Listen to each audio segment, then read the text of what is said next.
Good evening, everyone. It's just a couple minutes after 6. It's the Historic Preservation Commission, in compliance with the Open Public Meeting Act of 1975. Adequate notice of this meeting has been provided. If anyone believes this meeting is being held in violation of that act, they should state so at this time. Pledge of allegiance, please. To the flag of the United States of America and to the republic for which it stands, one nation, under God, indivisible, with liberty and justice for all. Roll call, please. Oh, sorry. Mr. Copeland? Here. Thank you. Mr. Carroll? Here. Ms. Campbell? Here. Mr. Cogswell? Here. Ms. Bisagno and Ms. Wilson-Stridick are absent. Mr. Testa? Here. Mr. Stevenson is also absent. Mr. Becker? Here. Thank you. Minutes, June 12th, 2023. Do I have a motion to accept those minutes? So move. Second. Motion by Mr. Cogswell, seconded by Mr. Carroll. Mr. Copeland?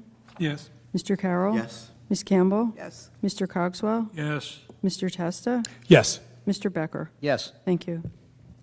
Resolutions, Oaks, 1145 Washington Street, Block 1113, Lot 22, Resolution 2023-27. And Crook Cottage, LLC, 21 Windsor Avenue, Block 1024, Lot 14, Resolution 2023-28. Do I have a motion to accept those resolutions? Move adoption of the resolutions as presented. Second? Motion by Mr. Testa, seconded by Mr. Becker. Mr. Copeland? Yes. Mr. Carroll? Yes. Ms. Campbell? Yes. Mr. Cogswell? Yes. Mr. Testa? Yes. Mr. Becker? Yes. Thank you. Applications approved or denied in review. You've had a chance to look at those. Do I have a motion to accept those? So moved? Second. Motion by Mr. Becker, seconded by Mr. Carroll. Mr. Copeland? Yes.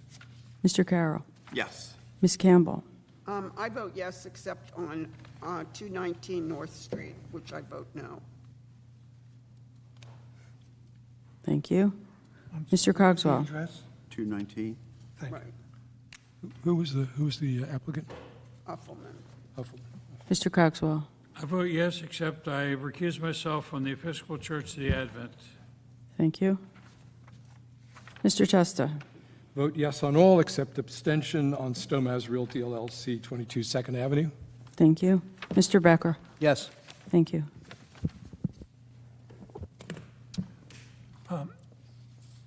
The agenda shows old business, and the next adventure would be Cape May City. Is there someone from the city here?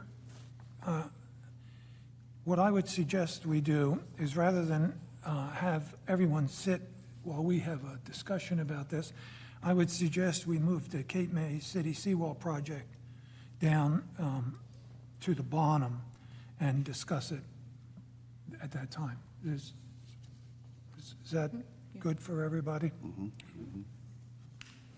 No problem. Just so we don't forget it. I'm sure you won't let me. You mean immediately before adjournment? Yes, before we open to the public, Oh, public, before the public. right? Okay. Otherwise, we have people sitting around for city business, and I just did that somewhere else. Okay, the next order of business then is NJ Cape Properties LLC, 1006 Washington Street, Block 1110, Lot 2. This is a contributing property, renovation of existing residential structure and an addition. Thank you, Mr. Chairman. My name is Chris Allison.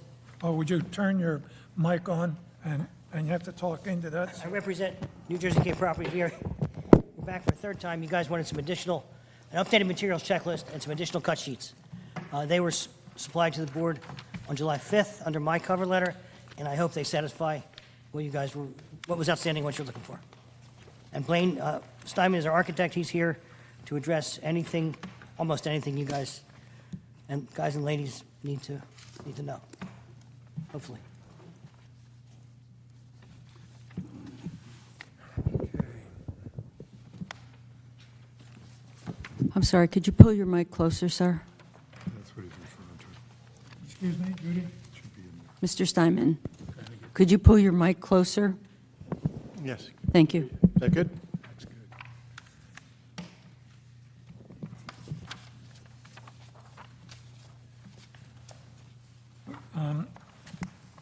We had asked you for some things. Normally, what happens is you would reflect those and share with us what you did about it. Could- He did. Yeah. Yeah, we have a letter, June 16th. Thank you. You got that?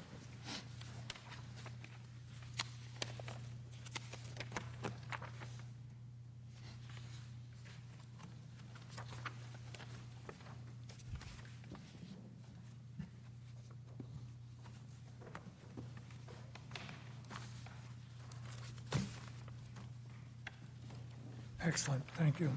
You're welcome. Does anyone have any questions on any of that information that was provided? Will the wood shutters be operative? I would imagine they could be operative. The hardware is real. I think they'll be fixed in place just so they don't rattle around in the wind, but the hardware will be real and the shutters will be real. The ones on the front, as I think we discussed at the last meeting, when it was suggested that we do shutters, we said we didn't at first because the windows were too close to actually have them close and fully close. So on those windows, they won't fully close. We did add shutters, and all of the windows where we could make them the appropriate size, we did. But in the front, on the first floor, they were too close together, so we put shutters that are a little too narrow. So I don't know that closing them would be a good idea. Right. There's also, if you noticed, at the Italian 8 arched window up at the top, there's no shutters on that. Because of the broad molding that goes around that window, there's no way that we would get them without cutting out some of that molding, so we chose to not put them on that window. Blaine? I'm comfortable with shutters appearing to be able to be closed if they have the hinges and the catches and the latch. Yep, they will. I think that would be, that's, That'd be acceptable. yeah, I think so. I just don't like the ones that you can obviously can't close them because they're set on the wrong way and they won't cover half the window. Yeah, you see a little skinny shutter and Yeah. wide window. There are ways to make shutters that close that don't rattle. You can work on that if you want. I don't think it's an important feature here. I thought this was an application that improved with its changes, and I thought that that your materials list remained good and clear, and your cut sheets were very clear. So it's pretty clear to me that you complied with those things, and the changes that I saw seemed responsive to our comments when we delivered them at the conceptual stage. Thank you. Blaine. Yes, John. Thank you. You've responded to everything that we requested at the last meeting. I only have one comment. If you could look at elevation P, on P7, the proposed left elevation. On both elevations, both side elevations, you installed the vertical trim to differentiate the existing house from the addition. However, that trim runs right through the middle of a window, which would not have been part of either the addition or the existing house, so it's essentially a conflict. But I think there's an easy answer to it, if I may. Sure. So the first thing is, I think that the way you drew the vertical trim board is actually to the left in that elevation of the edge of the existing house. So if you move that to the right, so it aligned, the left edge of it aligned with what would have been the end of the existing house, that'll buy you another, 4 or 5 inches. And if you look at P3, it's clear why you wanted to put the window where you did, to be able to be between the 2 beds. So if you were to shift that trim over to align with what would have been the edge of the end of the existing house, and shifted the window 1 foot to the left and made it a 2.8 window instead of a 3.2 or 3.4 window, I think you'd be able to get both beds in, and it would fall within the addition component and not be divided between what separates new from existing.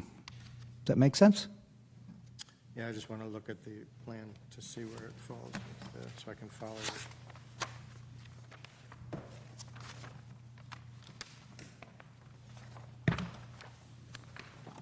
John, you're saying move the Yeah. window, but Yeah. keep the trim strip where it is? So the trim Keep the should window. move, its left edge should be where its right edge is now.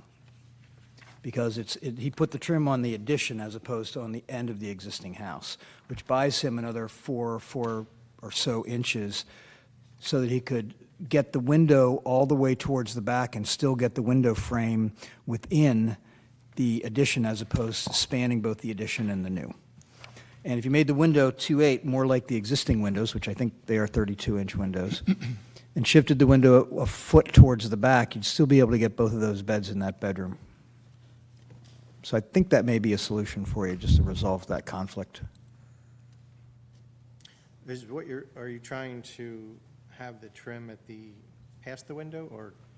Yeah, the window the trim Uninterrupted. should not bisect the window, because obviously you wouldn't be able to put a window in either the addition or existing. It's halfway in between each. So the ability to be able to appear as if you could remove the addition is obviated by splitting the window with that trim. With the trim uninterrupted. Correct.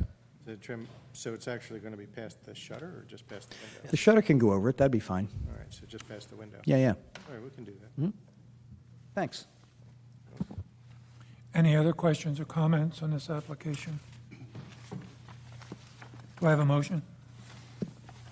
Well, I'll move to grant final approval to the application as submitted with the condition that the window as shown on the proposed left elevation, P7, that the trim board be moved, and John, help me with the distance that it goes, but move to align with the edge of the old structure rather than on the new structure, so that would move it, I guess, closer to the front of the house. Yep. And that would, are you also conditioning this on a change in the size of the window? That's not necessary, but in order to be able to fit both beds in and not have the window encroach on the bed, a smaller window would allow that to happen. So well, it's up to him. I'll make the motion with the moving of the trim board, but leave the sizing of the window and a change to the applicant, if that's okay. Second. Anyway, that's the motion. I'll second that motion.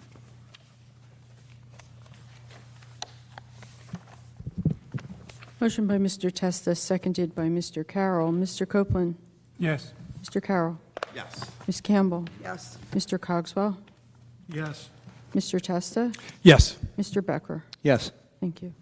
So I'm clear, the window does not have to change its size so long as we can get it to the right of the window. Correct. You just might want to discuss with your architect whether or not that fits both beds. Yeah, yeah.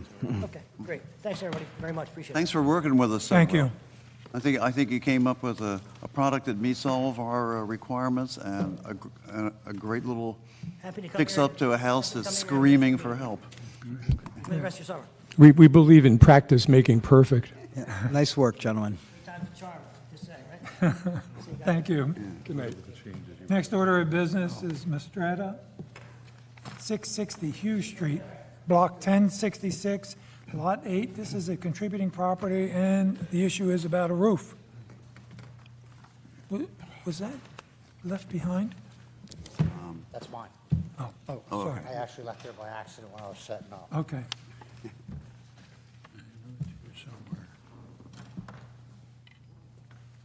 Thank you. Package with you. Largely it is material that is already in the city's file, with the exception of a couple of new estimates that were obtained since the review of our tenants.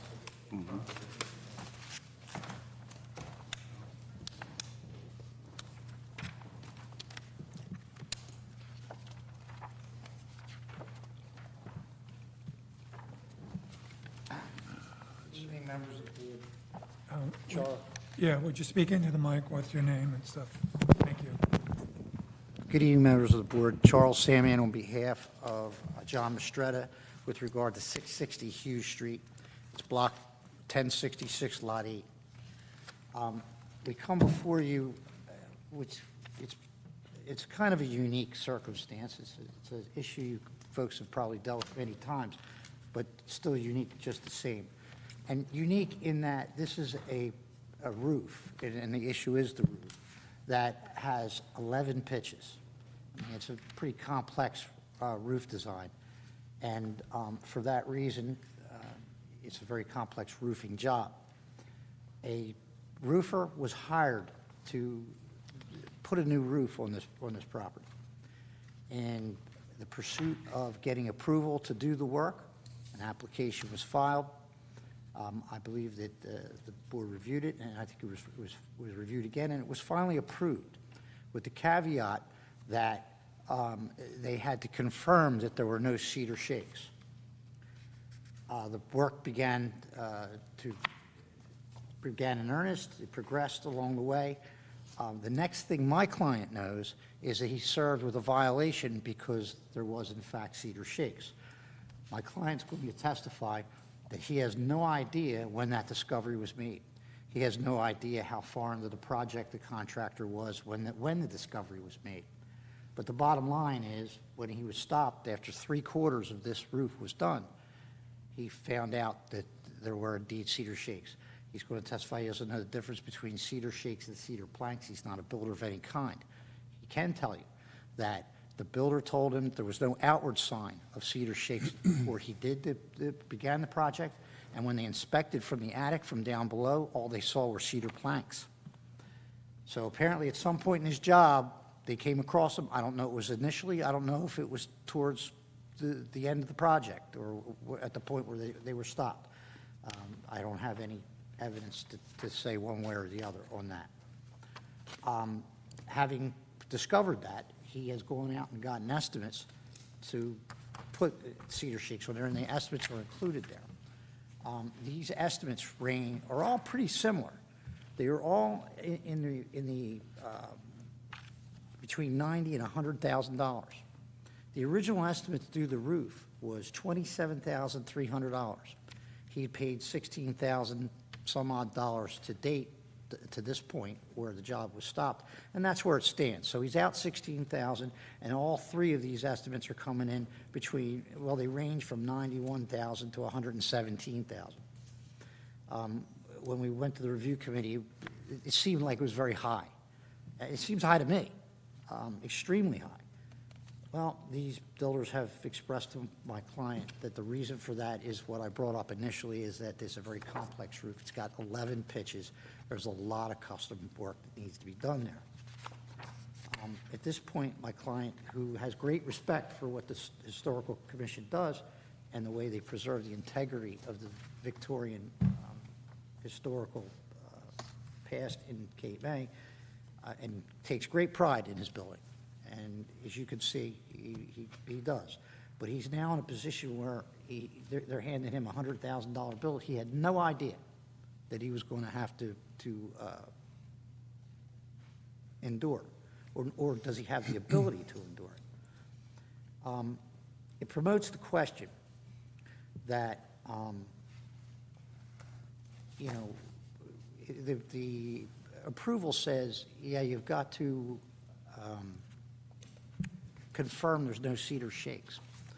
But what the approval does not say is what happens when you do. Does it mean that now that you've opened the roof, you now are committed to doing the whole shebang, or can you just seal it up and say, well, I can't afford that? I mean, the one thing that Mr. Mistretta did not have is notice that there was a potential $100,000 bill about to be handed to him. At this point, he is hoping that the board will see clearer to let him finish what is already 3/4 of the way done. And I think the first picture in the package I gave you, which is, I think the picture was already submitted to the board. There's that little bit in the front. All the rest of it's done. He has no problem with, and he just would like very much to be able to finish it because of the unnecessary expense attached to that portion of the project. The lower roofs in the front and back, he would gladly do in cedar. And like you said, if he knew what he was getting into when he started, he could have made a more informed decision.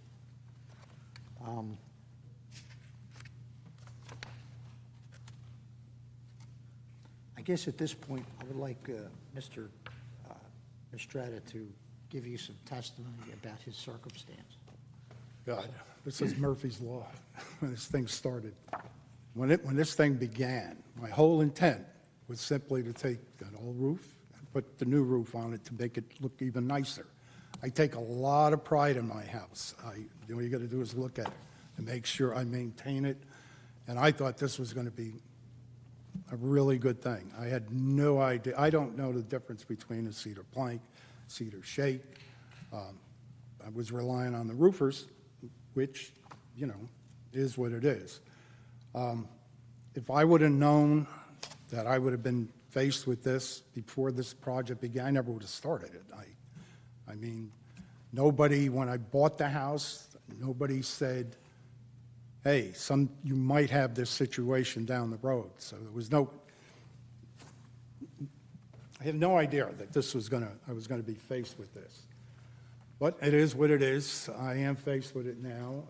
All I'm asking the committee is if you would just let me finish that one little section on the top roof, and either I would leave it up to you, either I don't have to touch the lower roofs, or if you thought appropriate, I'm open to putting cedar shakes on the lower side, because it would be substantially less.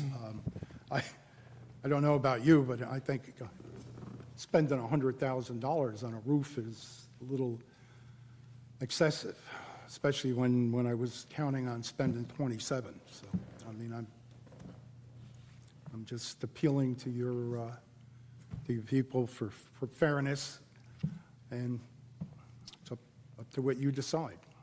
Mr. Estrada, when did you purchase the property? I bought the house in 2000. And I will admit, all they said at the time was you're in the historic district, you'll have to comply with HPC regulations. That was it. Nobody said, oh, if it turns out that you have cedar shakes under that roof, that you would, you'll have to replace it with cedar shakes. Did it have asphalt shingles when you? Yes, when I bought it, it had asphalt shingles. It looked brand new. I mean, it was, everything was fine. In fact, I didn't even have to do this at the time. It wasn't like I have a leakage. All I thought I was doing was upgrading my house. I thought this was going to be received very well by everybody. And unfortunately, and I don't know anything about anything to do with building materials. And I will tell you that the roofers, two of the three roofers, the one that's currently there and the third one, which is a local roofer, said to me that they would have been in the same spot. There was no way to identify that there were cedar shakes there without opening up the roof. The third guy, who does a lot of work here, he's a local guy, he said, oh, I could have told you had cedar shakes under there. I said, how can you tell? He said, oh, only because I do a lot of cedar shake here, and every house that had asphalt that I had to replace had cedar shake under it. So he couldn't see it, but he just knew it. So who discovered it? Excuse me? Who discovered it? Who found the shakes? Actually, Bruce. It was Bruce. Bruce, I don't know. Bruce his last name. Britton is zoning, and he was at the job, and Yeah, they were, I didn't know, they were in the dumpster, look, the They were in the dumpster was dumpster. right out front. So the- I thought they were cedar planks, because. Mr. that's what we Mistretta, saw. who is Luis Alvarado? Excuse me? Who is Luis Alvarado? He's the owner of the Magic Roofing. We have a particular process for testing and looking for, this isn't the first time someone has had to look for cedar shakes underneath asphalt roofing, and a relatively new and clear disclosure sheet was developed exactly for this purpose. It's part of the HPC application process, and you and a contractor, but you have the responsibility to know what's in the HPC packet. And that sheet pretty clearly says that you have to make a reasonable inspection to look for original materials, both with respect to roofing and siding. And there is a filled-out section here, and it's not very helpful because when he gets to tell us what the original materials that were noted are, says shingles, which could mean anything. But the purpose of this disclosure sheet is before the job begins to have the contractor in cooperation with the owner, because the contractor is going to do the inspection, make a probe to look for those materials. We do have roofs that have multiple asphalt coverings, and they're over original cedar shakes. And when it comes to a contributing property, the standards that we have here require that that roof be replaced with the original materials to the extent they're available. But in order to be sure that this kind of thing didn't happen, we prepared and used this disclosure sheet. It should have been apparent and be used before the job began. Well, all I can say is, Am I? again, I don't know anything about building materials. What do you do in the instance where some prior owner, because it happens from time to time, someone has a leak or a bad section of a roof, and they don't have a lot of money, so they tell the builder, can you just fix that section? And I'm sure, I don't know any personally, but it seems to me that it's only logical that Right. there have been many instances where there are roofs that are only partially sealed. There is a difference between a complete roof replacement and emergency Right, repair. I mean, in the past, maybe since the cedar was removed and the part that they tested didn't have it. Well, I mean, I don't think we Got to the section. require 100% certainty, but a reasonable test is defined here as at least 2 samplings. And it seems to me that no samplings were made.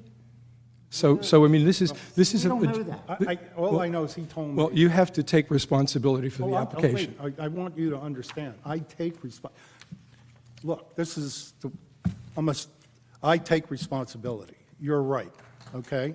I mean, even though I had no clue, and I couldn't tell you, all I know is they said something about it was buried between ton and groove and planks and whatever. I don't know what that means. What I'm asking is that it's happened. We're here, I'm in this situation. The top roof is 3/4 done. I will tell you, if my roof was cedar shake, I would have put cedar shake, because I do respect what you do. All I'm doing now is asking that you take a look at what it's going to cost. You have, in your own standards, you have it out for where there's a lot of fabrication and it's cost prohibitive, that you can use alternative materials. I'm not looking for the whole roof to be asphalt now. I'm willing to do on the lower half cedar shake if that's what you decide is there. All I'm asking is to let me finish that one. You can see in the one picture that one thing. Yes, made a mistake. I relied on somebody, and it is what it is. You know. So What happens in the instance where in the process of determining their cedar shake, they open up the roof and they find it? What do they do then? If you report to us that you find cedar shakes in its contributing structure, we require the replacement of the entire roof in cedar shakes. It's pretty clear. So without knowing it, if someone opens up the test to find it, they find it, they're committed to doing the whole roof. They're committed to doing a whole roof in cedar if that's what they choose to do. And that's the way this But runs. what happens? No, not if they process choose to of do it. Well, no, but if if wait a minute. they choose to put a new roof on. Excuse me for a second, but we're getting sideways, because Yeah, and you wouldn't open up a roof unless you thought you needed a roof. And the Secretary of Interior is quiet on the expense. How else do we're- you confirm the existence of cedar? You have see, to open it up to some- I'm only telling you what you I was. only have to two remove- roofers told me that the only way that they could have found it was opening the roof. That's course. one of the. Just you take a few shingles off. Well, I don't know. They were saying the existing roofer said something about tongue and groove. I don't even know what that is. Planks, and it was buried. And whatever. That has no bearing on it. The issue is the finish, the top of the roof finish was cedar shingles. We talk about shakes, but they're shingles, cedar shingles. They're cut cedar. And it's clearly apparent, as soon as you remove the asphalt fiberglass, they're there and you see them. So you don't have to get into what the subroof is and whether it's tongue and groove or whether it's horizontal sheathing. The issue is a really brief inspection by a builder would know within an hour or so of whether there were cedar. Also, Unfortunately, I'm sure you know what cedar shingles are versus asphalt no, I'm fiberglass. telling you, But- if, I had, the dumpster was right out on the street. They were filling it up. I thought they were filling it up with cedar planks. I had no clue until Bruce showed up and said, those are cedar shingles, I guess, or shakes, whatever. Shingles. You can believe what you want, but I'm telling you the truth. Well, there is an issue. I mean, I understand your level of knowledge, but frankly, you hired a professional contractor, and that contractor should have known how to take samples, and he should have told you what he found. And putting the one and one together, that kind of makes two. And this might have been ambiguous sometime before, but I just don't consider it ambiguous now in view of the changes we've made to our materials, which make this just really clear as to what you're supposed to do and what happens. It's black and Did you white. complete the application? Which application? I did the original application I signed. The one that's signed by Luis Alvarado, which apparently is the The contractor. contractor. So the contractor signed the application. Well, there's two applications. Well, the one I see has got Alvarado's signature I on signed it. the one that came back that said, approved, subject to confirmation of Cedar Shake. That one I signed. I'm not done, look, as far as I'm concerned, I blew it. I mean, even though I couldn't identify, because I have no clue, that happened. All I'm asking now is that, do you think anybody at this table think that spending $100,000 on a roof is reasonable? I mean, we're talking $70,000 more than the estimate I have for the asphalt. That's all I'm No, it's expensive. All of us that own historic homes understand the expense associated with maintaining them. So a house like this and $100,000 on a cedar shingle roof, it doesn't strike me as especially expensive. Well, except when we sat down in that support thing, you gentlemen said that you thought that it shouldn't be any more, in fact, I think he did, 50 to 55,000. So that's when I went out and you said, go out and get more estimates. Went out and got more estimates, and it came in twice as much as what you fellas thought that it would cost. That's all I'm saying. At the sub-meeting, you said to me, it shouldn't cost more than 50 to 55. I didn't say that. I must be missing it. What session was this? John said that? Yeah, he suggested we went out, I'd get more quotes. And we did. Unfortunately, they came in right where we had one estimate when we went to the subcommittee. And he suggested we get more. So we did. But unfortunately, they all came in high. They came in about twice as much as you thought they were supposed to be, right? That's what I'm saying. So. John, you really leave us in a rock and a hard spot, because if you just go out of your front door and look to the right, there's 3 cottages right there on Franklin Street that in very recent time have removed asbestos shingles, had cedar shakes under it, and have put original cedar shakes back on the roof. They, like you, they all said, well, I know we have to comply to this, it costs a lot of money, but I remember one person said, well, since these houses seem to be selling for $2 million now, I guess it really doesn't mean that much. It is expensive. Well, Tom, I will point out to you, those houses, they have 2 sides. That's it. Yeah. They don't have all these angles, so their cost Yeah, was substantially less. Let me tell you. Your roof goes off If into... this guy would have come back at But did those 50,000, I people would have have done it. knowledge before that, Now- did they knowingly make that choice? Well- Because that's a I problem. mean, I don't think we want to get into the, Alvarado had a page, part of our, that said, that has to represent that no original finished roofing or siding materials are found except as noted. Where it says original materials noted was shingles. Mr. Alvarado put that on the, He did? yes. Well, So, look, I mean, at that point, Asphalt shingles, that's what he's. That's the ambiguity, Corbin. It says shingles. We would have asked, so what kind of shingles were they? And the answer should have been no, cedar. Look, I'm taking responsibility. I'm saying I Well- screwed up. All I I don't am know, saying is, though, is it fair to make somebody spend $100,000? You know, we know that you have a, And I'm willing to put cedar shakes on the lower if that's what you would like, but I'm saying, why can't, nobody looks, I don't know about you guys, but when I walk down the street, I don't look at the roof, I look at the house. Well, that's neither here nor there. I mean, our standards are clear.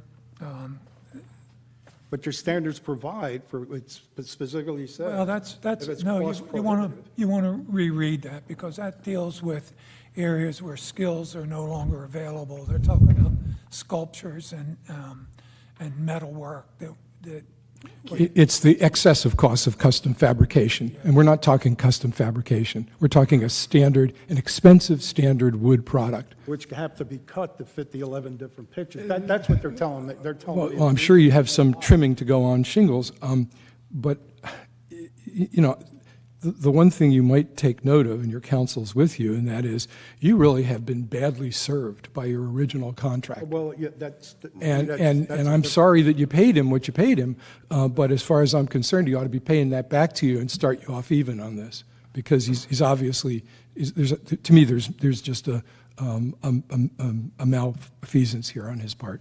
So if when the builder originally determined there was cedar shingles under there, and he stopped immediately, and you came before the board, you would allow him to repair the roof in kind? Or would he It was have just to replacing a couple of shingles for a on sampling. discovery? It's hypothetical. that's a hypothetical that Because, I mean, upon discovery, he didn't know until they were served a complaint that it existed at all. When you start ripping off a roof, you know pretty quickly what's right down to the If the whole roof was that. I mean, they're just scraping the whole thing up and putting it on a dumpster.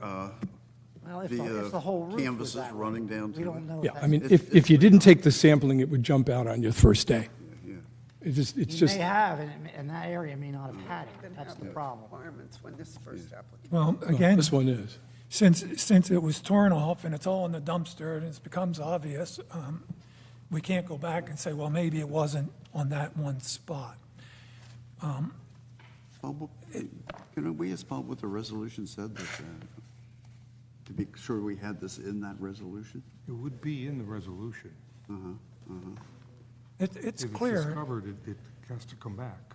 It's in the resolution. Okay. and it's on the. I have not seen I still am not the actual following. resolution. I have two Did they go on to applications. say upon discovery, you must come back? Yeah. Yes. I haven't seen that. I didn't, no. The condition in the first one dovetails into our new requirement, which the second application requires Tip wants to make a certification. point. I have two applications here, one from June 22. Right, Right, that was the first one. that was the first. That was denied. No, it's approved.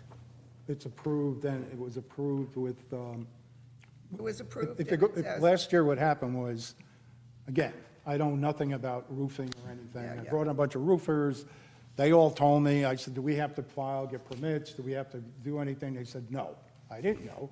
So we were all ready to start putting a roof on, and Bruce pulled up, stopped us, said, fine. So A came year to. ago?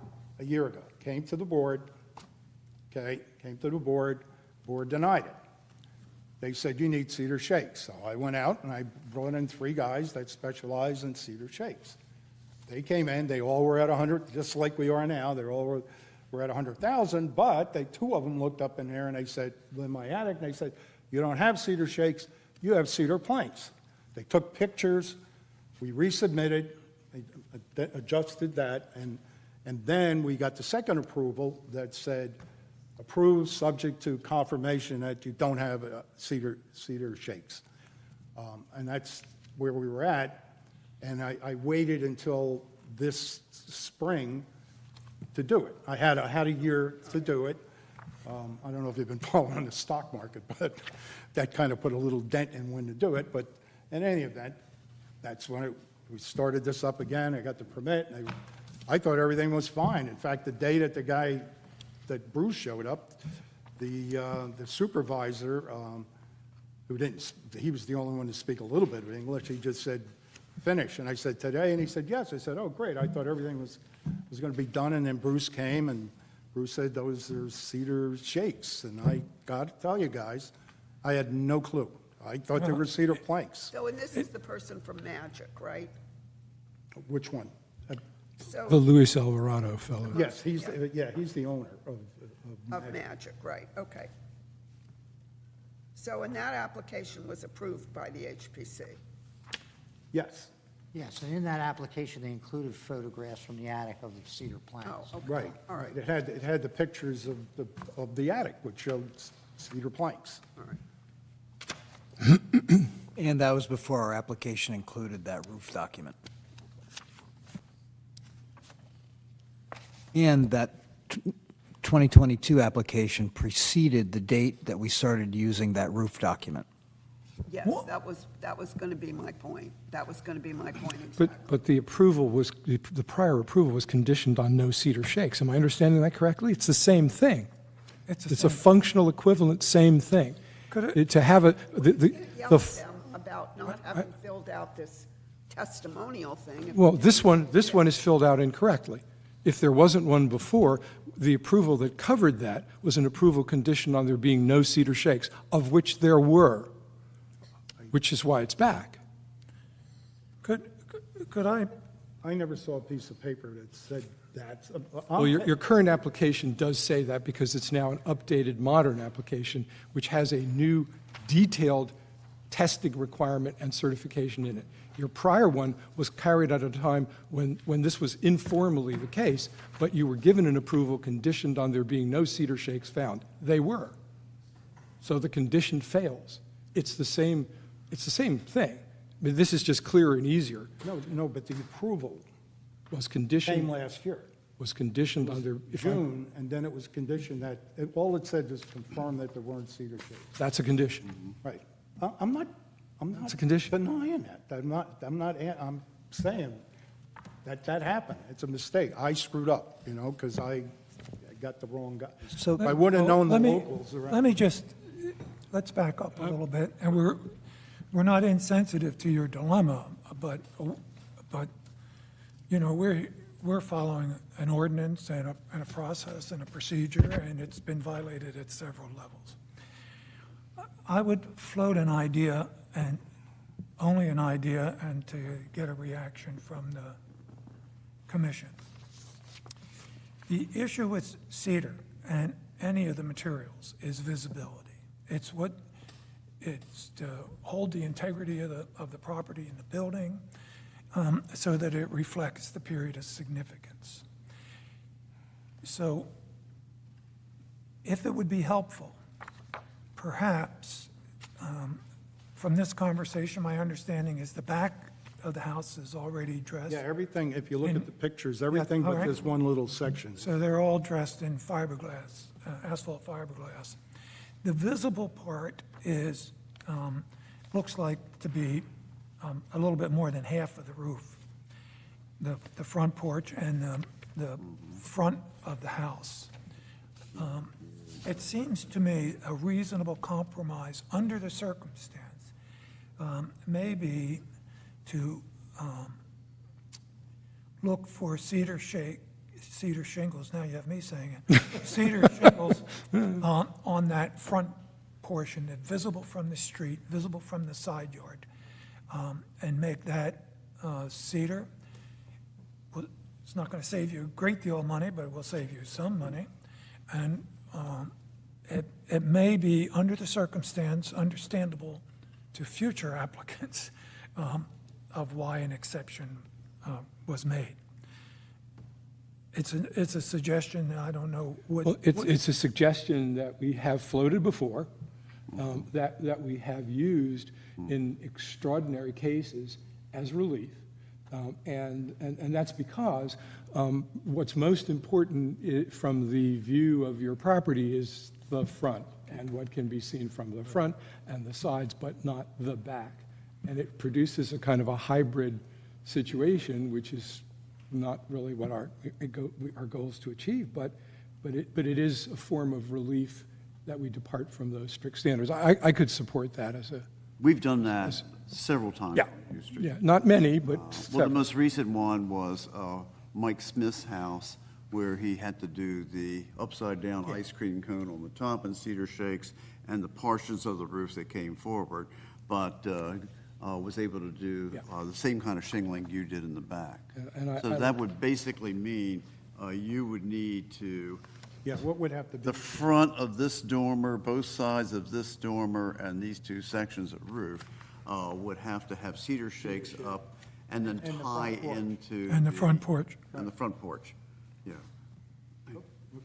so I want to make sure, so So it would be, it would be this, it would be this. this ridge, This, this ridge goes across the whole, that ridge, okay. that goes across the whole house, that ridge. No, you see how the back goes. Back, you get, the back is, So, Mr. Chairman, Yes. may I it make a is. comment? so how does, Yeah, just one second. It is, you see this, sir? Here's the other side of that ridge. I just want to make sure when we do this, I do it right. If we This, we do this, you'll wind up this with is an visible. exact The identification. side is visible. This ridge follows across and comes out here. So just, we're talking about this back ridge? And this, it's all the same. Your house, this is the roof. Oh, I got you, okay, so that back ridge, and then this, And then this front section, so it's only, it's not half. You're not even going to save half, but it'll, so the back of the house, behind this chimney, that, and then whatever returns you have and whatever porches you may have, you can just leave in the asphalt fiberglass, is what the conversation is. John, you wanted to make a comment? Yes. I'm going to offer a dissenting voice to my colleagues in that I'm very sympathetic to your case. And for a few reasons, I would not support only doing partial roof in cedar shingles. I would support you being able to continue with the project with asphalt shingles for several reasons. The first is that if you read the Secretary of Interior standards about this particular issue, it says removing a portion of the historic roof or roofing material that is repairable, those shingles are not, is not recommended. And stripping the roof of sound historic material is not recommended, but it's not sound material. Second, even though the Secretary of Interior standard says that, our current standards appear to be more stringent than that by requiring you to use wood shingles. However, the new standards that we have created but have not yet been implemented are a little less stringent. And in fact, let me read them. In this instance, it says if the original or historic roof does not exist, but there is physical or documentary historical evidence, there's physical evidence in this case, of the original roof, it is encouraged that the new roof replicates the original in shape, line, pitch, overhangs, and materials. To me, I read that as not required, but encouraged. Lastly, since we're at this point of inflection, and I know it's nuanced, but I read that differently than I think my colleagues do.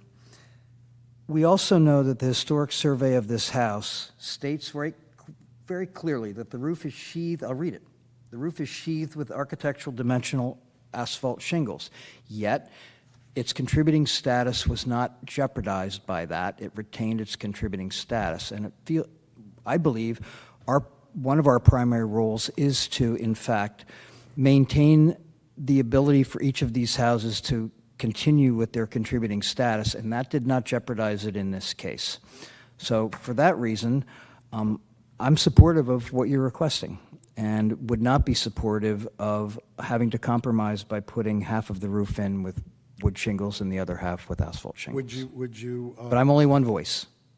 Yeah, no, I understand. Would you Are you saying the whole roof has to be, I mean, I'm willing to do this front porch. I could. No, I think that would be quite awkward to have, because much of the roof is going to be visible from the street, both the upper roof, because it has such a steep slope, particularly when you're walking sideways Right. down the street. And the porch roof is also relatively visible, and for those two materials to be different, I would find quite awkward and inappropriate. But thanks for offering it. Yeah, well, I'm willing to compromise. I mean, John, I understand your point. I would disagree. We've been consistent throughout, and the Secretary's standards are clear. The standards that this is under are clear. We've been asking people when they have cedar shingles to replace with cedar shingles. We've been consistent. And to make an exception as a compromise under the circumstance, I think is reasonable. But to allow a total asphalt fiberglass roof on a contributing property is not. Throughout our history and with the Secretary, it talks about when you do have modern materials on a contributing property and they have expanded their lifetime, that you then go back to the original material. So I think the compromise is reasonable on both sides. I think an argument could be made. It was clear to the applicant, it was clear to the contractor that if there's wood shingles, then that they be replaced with wood. There are 2 points I need to make on this, and that is, I don't read the word encouraged as broadly as John does with respect to the appearance of original materials. I think it's a nice attempt to try and to broaden that, to soften what is clearly a difficult situation and a blow here. But the other thing that really bothers me about taking that approach is there are lots of surveys that were completed where we have contributing buildings with not original materials, but they've been covered over. And if we start to use the criteria that, gee, just this one thing won't cause that building to lose its contributing status because we're letting it slip by, to me that's a very thin edge of a wedge that could get a lot broader. So I don't find that a good way to say, well, we're going to still continue to have a contributing property here, even if we let this finish. I think this is a terrible mess of a situation, and a situation where this situation was known, there was a condition, it wasn't followed. It's not the applicant's direct fault, but the contractor here really blew this. And I do think a compromise is not unreasonable to provide at least the original materials where the public can see them. So to me, that's the better choice than to finish it off. I know it's more expensive, and I'm sorry about that. I wish we had an economic escape clause, but we really don't. It's not that we don't. It's not that we're not sympathetic, and it's not that we don't understand that people face these circumstances, but this is just a bad situation that didn't get improved, and I'm sorry that you're that it falls on you. Something that you as a board might want to consider, forgetting me, just I'm representing. We've been over this many, many times under circumstances where we don't have the equitable power to do that kind of adjustment. That's the problem here. From my perspective, right, just looking at it logically, forgetting me, I'd buy a house. There's a lot of people bought houses with asphalt shingles on them in a historic section, not knowing they have cedar shingles. Did the same thing. Somebody, this Cape May has been historic since, I think it was 1971 or 70-something. Somebody approved putting asphalt shingles on all those houses representing, you have your commission now, but representing the city. Sure. Right? So to me, somebody's already approved that and said that complies with being contributing. So now to come along and force the people who are unaware of where they're at, that now all of a sudden we have to go back and you have to do something that has been already approved, it doesn't doesn't make sense to me. My issue, if I'm sitting there, I've got an issue with the realtors. I think that you should get in touch with all of your realtors and that they're required to be specific that these kind of things exist. However, to me, anybody who bought a house and is sitting there unknowing should be grandfathered in. Yeah. Now, that's just me using my logic. Well, the process actually is underway, so that people who are buying contributing properties are informed of their status. In recent sales, you can see that. Is it fair that the people who Well, bought the well, property? but we don't know, for example, It's- excuse me? It is fair. I mean, it's buyer beware. You're in a national historic. then make a landmark motion. city, and if you think it wastes time. Okay, Pip, make a motion. I will. I make a motion that we approve this application in the way that you have requested, and that we allow the asphalt shingles to go on the whole building, and that we put asphalt shingles on the porch. I'll second that. And I'll tell you my rationale for that is that I agree with John that I think it's like not so smart to have two different kinds of shingle on a house, a roof, just because you're going to say, what can people see walking down the street? That doesn't make any sense to me. But neither here nor there, we have done it in the past. And I think that part of the onus here is on the board for, we should never have a roof application come before this board, whether it's in review or whether it's in this meeting here, without evidence before we even ever are voting on it. Nobody should have passed something like your application was approved with this little caveat written in there by hand. But I think because of this situation and other situations that we've faced, that people need to complete the most recent thing that has just been adopted, like maybe a couple months ago, about what you have to do to document that you have to bring 2 samples. Everybody has to do that now. And so that it can't be the owner saying, well, I didn't know, or the roofer saying, I didn't know, or whatever. And I just think going forward that this is an important lesson going forward. You can't have 3/4 of your roof done and then somebody say, oh, by the way, you have to make this shake. I mean, if it was before that, I could maybe understand it. So I know everybody else does not necessarily hold that opinion, but that's my opinion. I'd like to make a comment before we take a vote on that. I have talked to many, many people, and particularly right in this area of town, explaining to them that, why we do require the cedar shakes to go back on, and asking them to just try to justify the expense because you're contributing to our National Historic Landmark status. It's true, years ago, you could do anything in this town. There was almost no zoning whatsoever. Some guy went into City Hall and for $75, he got a demolition permit for the Emlyn Physic Estate signed by one person. That's how screwy things were and how little. Now we're National Historic Landmark. We're recognized for that. We're trying to keep that. I'd have a real tough time going back to the people that I said you have to put a cedar shake roof on if we now say, well, his contractor wasn't very honest with him and he left him in a bad way, so now he got away with a much less expensive and inappropriate roof.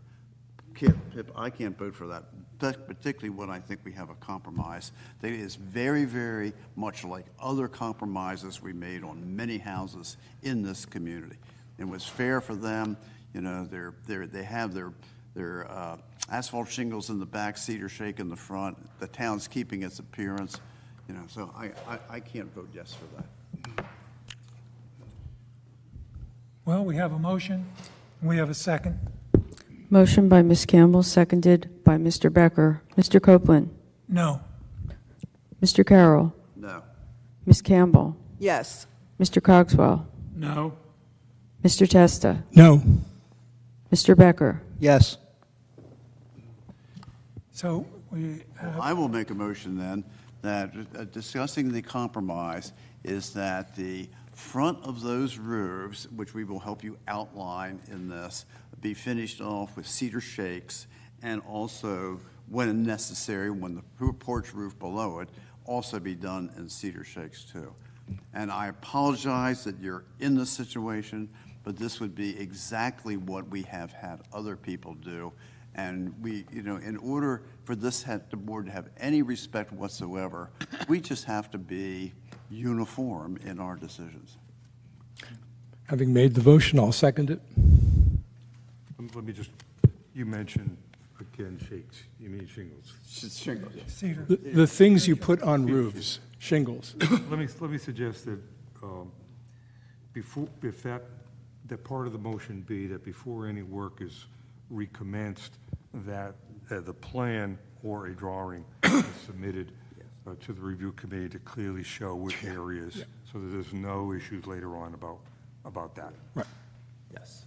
So with areas to You be, understand that? with areas to be identified. Yeah. The review committee would look at, looking down on the roof, exactly, where we are that is visible from the front. Right, yeah, because I want Okay. to, Okay. I want to know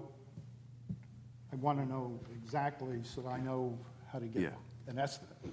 Yes. Like, I understand the porch roof. Uh-huh. That's easy. And I understand here.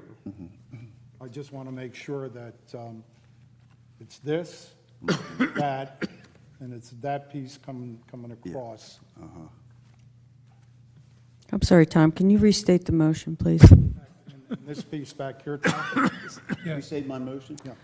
I did, but Bob added something. I'd like to have it all in one. The addition was just for specific identification of the areas of the My roof. motion plus Bob's addition, that they submit to the review committee Right. a down view on That's the all right. roof I mean, to show exactly well, I where the don't know cedar what this- shakes are going to go. Huh? Cedar shingles are going to go on that is visible from the street. All right, so, Yeah. Yeah, and that's the motion I'll second. that's, yeah, uh-huh. Pending the submission of a drawing showing No, we where haven't voted on it. wood is, right? Excuse me?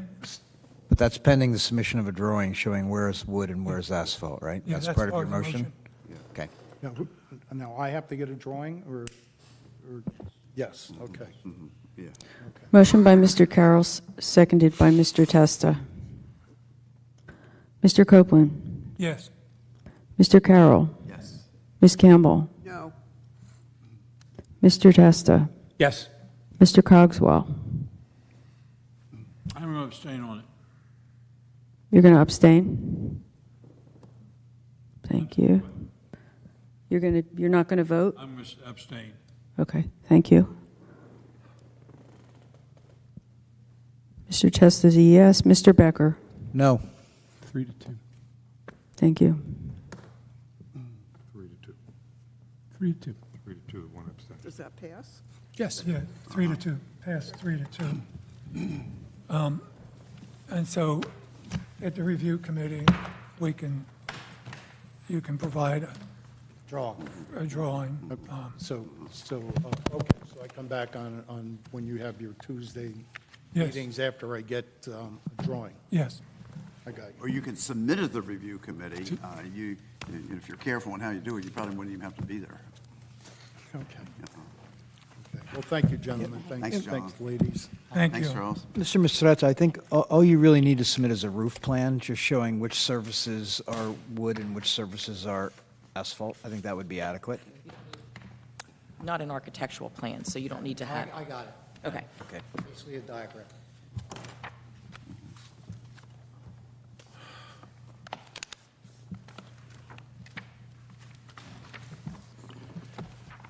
Well, that was fun.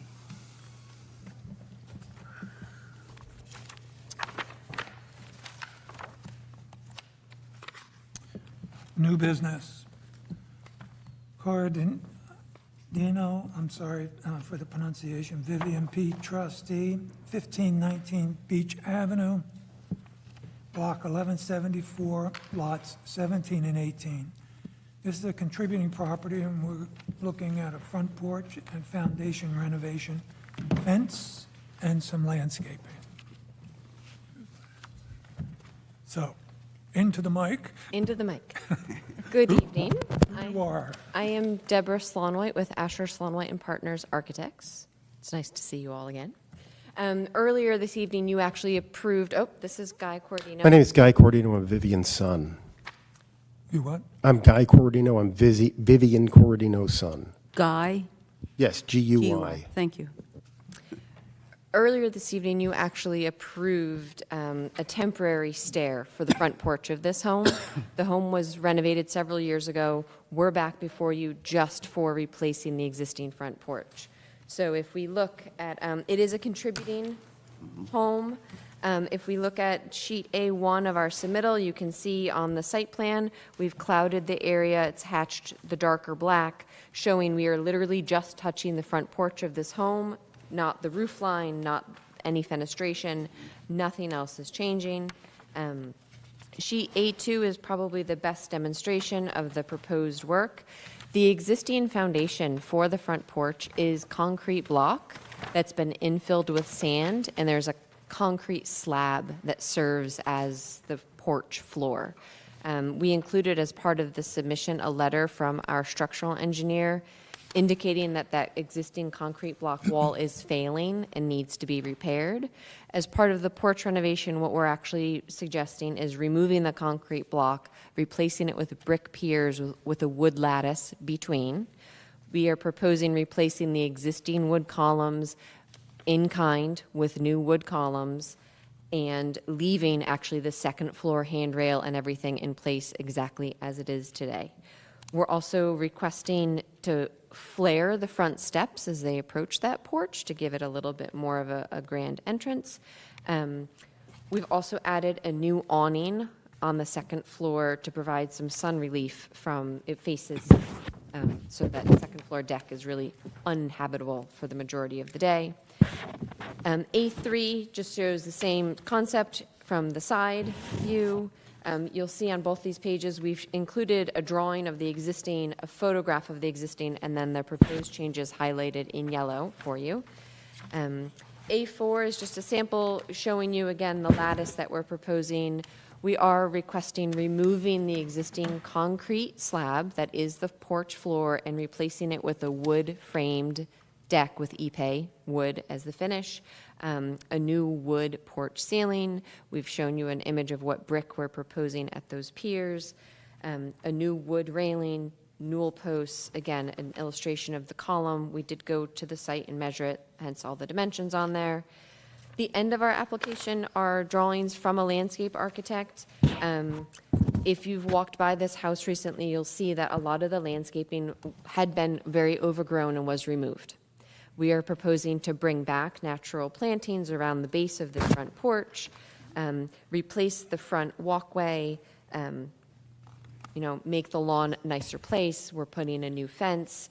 So the landscape drawings do give indications of plantings that would be proposed. Sheet L2.2, again, there are two existing wooden posts as the sidewalk meets, the front walkway meets the sidewalk, that are deteriorating. They really need to be replaced. We're proposing replacing them with brick piers, again, to mimic the brick piers of the porch, reusing the light fixtures that were very intentionally selected when the house was renovated several years ago for their historic appearance. And then the last page, again, the L2.3, just more images of finished materials that the landscape architect is intending to use. That is our presentation. Questions? Thank you.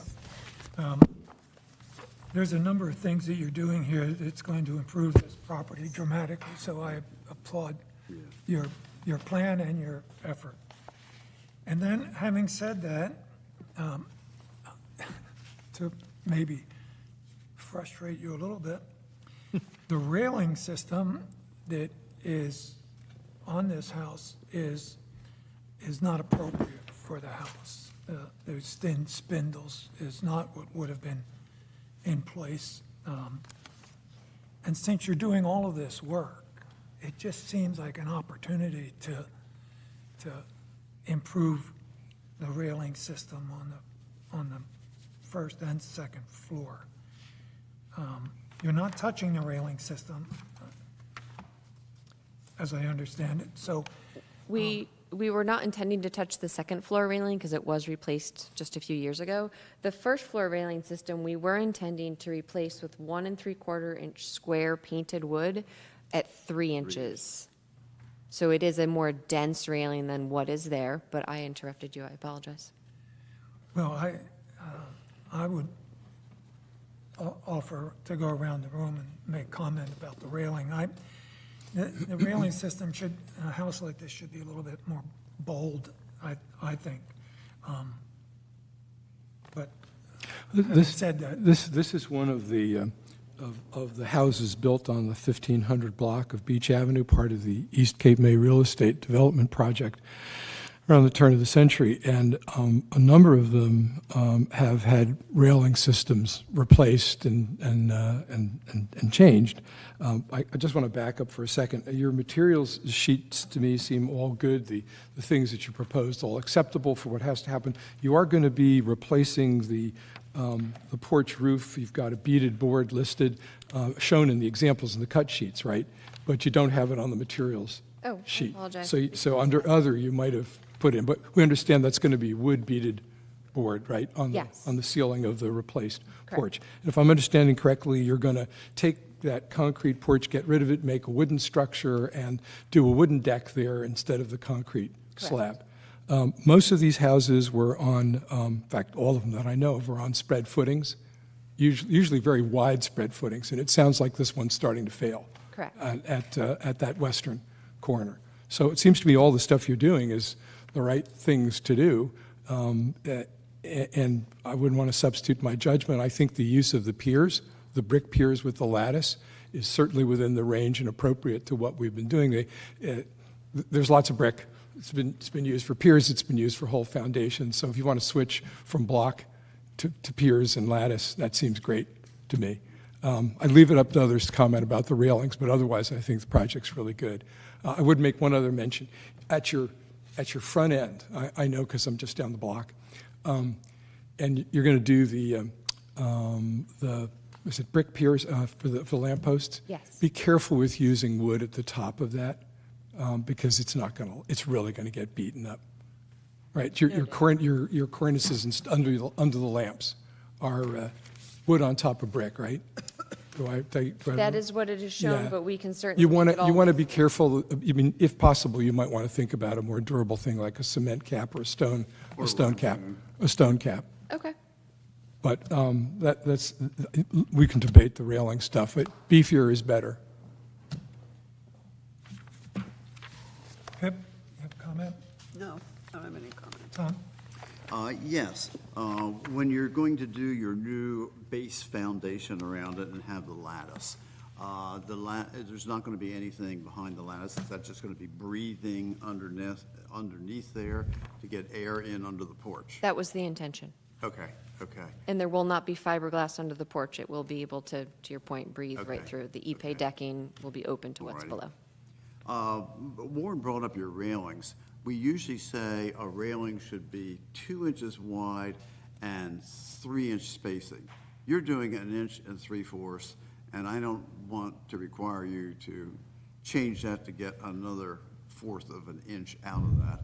I would urge you, maybe on that ground floor, to give a little bit bulkier top rail to your railing, because on the first floor, people tend to lean against those, kind of sit on them, party style, and it would be a little bit safer and give that kind of bulky look, which was so common to those American shingle style houses. In a painted wood. Yes, yeah. Understood. And your fence is going to go around it? The fence, there will be a new fence around the property as shown on the landscape drawings. It will also be just a wood picket as shown on. That's in the back, right?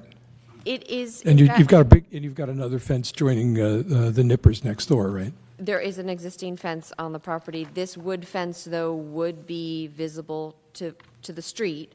If you look at L 2.1, the proposed fence goes So- from the property line to the porch, and it has a double gate in it to allow access.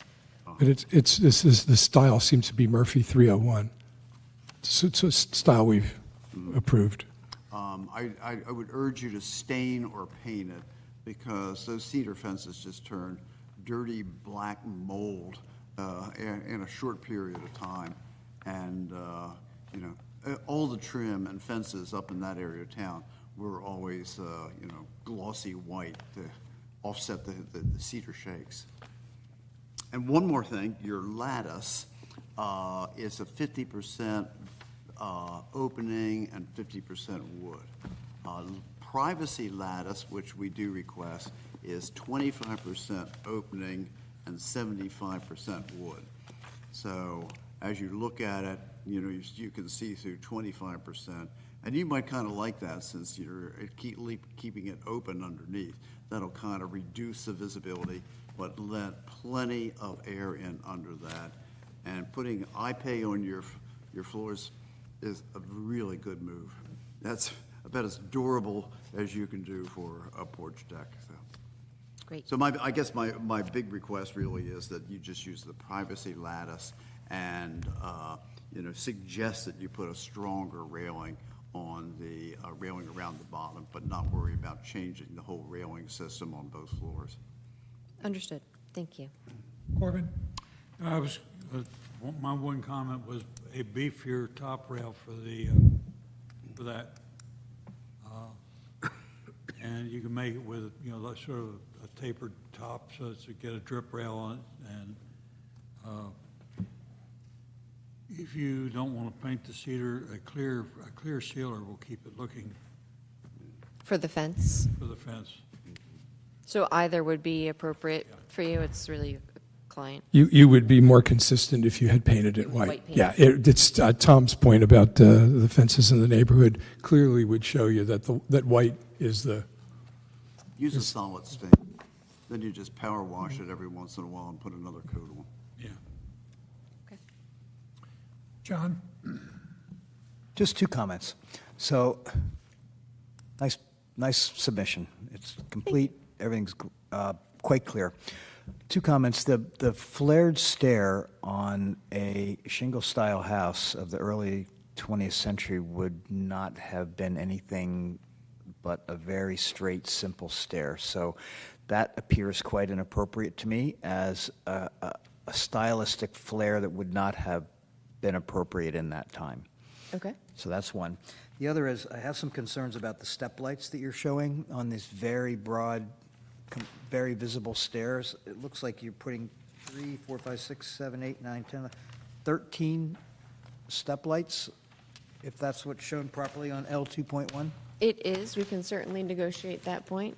Well, and I'm trying to figure out, the step light that's being depicted in the lighting list doesn't look like a step light. That looks like a landscaping light, which would actually also not be appropriate. You're talking about the uplights? No. If you look on the lighting list, the top-down step light. There's uplights also. And it's what's being shown on the stairs and on the first step between the brick piers. But what's shown in the lighting list doesn't look like a step light. And I would encourage you not to use step lights, actually. Okay. Yeah, because that would also not have been appropriate in that time frame.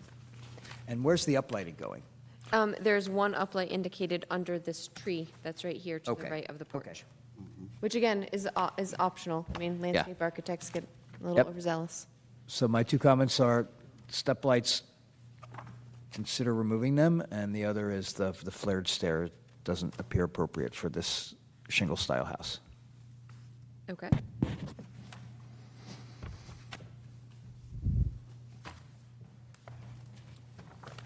You have comment? Sure. Very nice job, very nice application. I've driven by the house many times, but I went by with this plan in hand and looked at the property, looked at the improvements that you're looking at making. And I can say, as a previous applicant here to this board before I was on the commission, I also put a front porch on.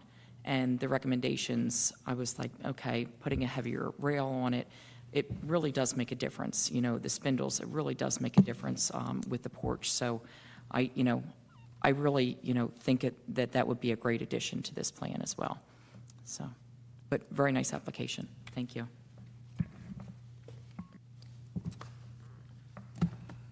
Do I have a motion? It's an application for final approval. I'd like to know whether all these suggestions are going to be taken as conditions, or whether they're just going to, Well, I think some of the things we said are suggestions. yeah, so I'm going to invite you to make the motion, and then you can put down what you think are the conditions, as opposed to the suggestions.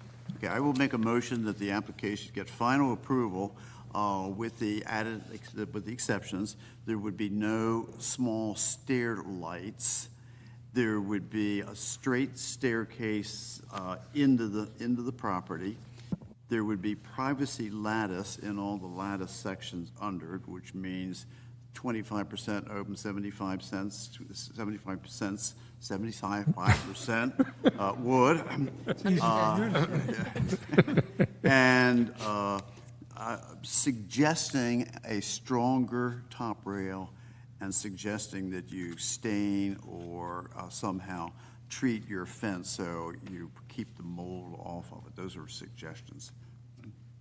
And I kind of missed what you were saying at the very end there.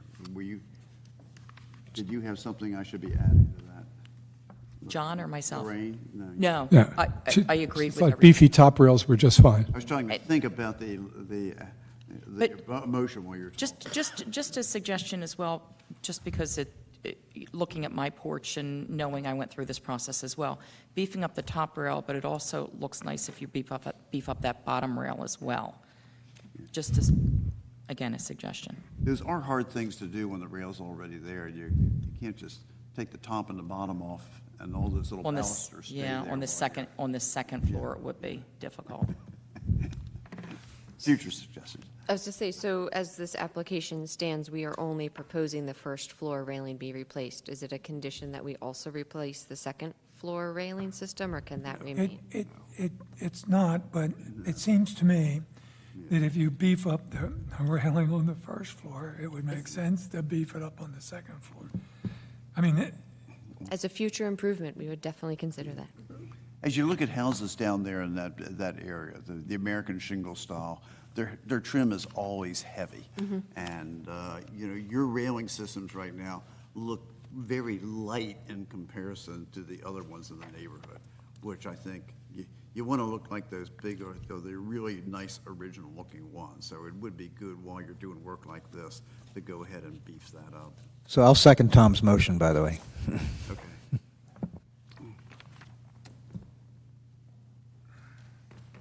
Motion by Mr. Carroll, seconded by Mr. Becker. Mr. Copeland. yes, Mr. Carroll. Yes. Ms. Campbell. Yes. Mr. Cogswell. Yes. Mr. Testa. Yes. Mr. Becker. Yes. Thank you. thank you. Thank you. Next order of business is Steiger, 905 Page Street, Block 1090, Lot 57. Contributing property, windows, siding, outdoor shower, HVAC, and a platform. Hello, everybody. I'm Steve Steger Jr. I'm here representing my parents who own the property, and we're also the builders for the project. So basically, we're just proposing to add a HVAC platform. Wait, I'm sorry. Can you introduce yourself? I'm Bob Gleason with Gateway Contracting as well. Bob Gleason? Bob Gleason, yes. Robert Gleason. Okay, thank you. And so we're going to be doing a HVAC platform, which has to be at flood elevation height, and that will be done trimmed in cedar and obviously pressure treated deck boards for the decking. There's a shower enclosure that already exists, but we're going to be doing a new one that will be in cedar as well. We already have approvals for the windows. We have to install egress windows, and those are 6/6 Gelbin windows. There's already Gelbin windows at the property right now, but obviously they have to be replaced because there's going to be bedrooms there. And because we're replacing some of the windows, we're inevitably going to get into a siding replacement, and that is going to be replaced same for same. There's currently white cedar clapboard there now. We'll be replacing it with the same product. And all of the amenities are in the very rear of the property, as you can see on the site plan, which is not even close to visible from street. Yeah, the full rear of the property is covered with bamboo, and high shrubs, so it's. Fencing. And fencing. It's very much so not visible from any streetscape.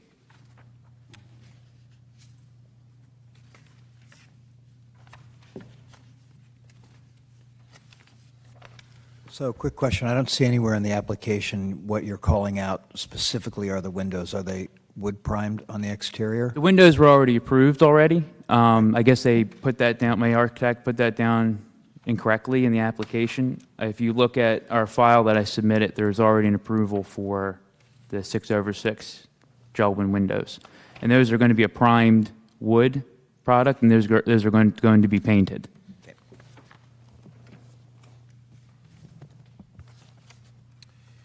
Everything pretty much on the exterior that you're seeing is same for same. We're not altering the facade, anything different from what's shown. Rather than go around the room, I just opened this application up for discussion. Any thoughts? Is it a new garage door? That's existing. Okay, okay. Just the background, this whole building was renovated in 2006. My father went through this board. It was originally a building that hasn't been touched since it was built in 1880. As you know, it was a Steger Beach Service headquarters for years. Now we're converting it into a residence where my parents will be living. And so everything you're seeing there is pretty much was done in 2006, 7, pretty much. Now we're converting it into a residential building. These are the things we got to do to make it so. So it's mostly an interior renovation. The things we're asking are just the modern HVAC in the rear on elevated platforms to get above base flood elevation, and if so required, we could put a cedar facade around it, but you really can't see anything in that backyard. It's completely encapsulated by very high bamboo. The shower exists, but that will be cedar in kind. The windows already approved, like you said, just larger for egress purposes, but same 6/6 Jeld-Wen wood windows. And that's really it.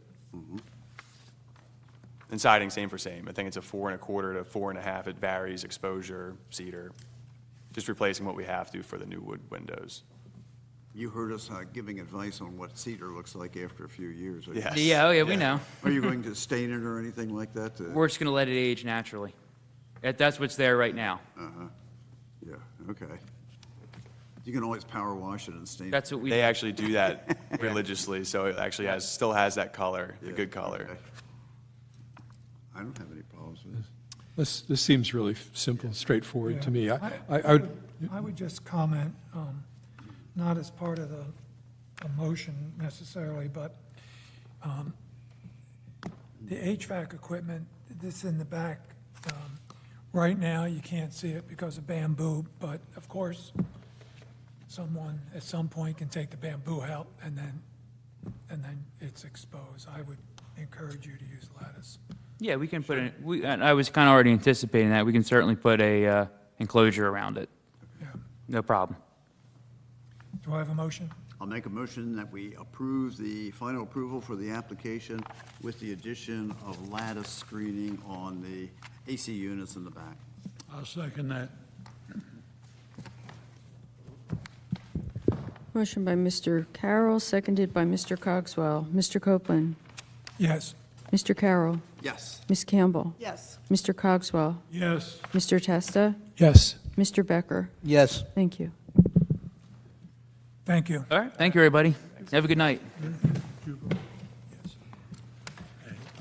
Next order of business is Doherty, 211 Grant Street, Block 1022, Lot 23. This is a contributing property, and we're going to talk about dormers, windows, a deck, rebuild the front porch, fence, driveway, walkways.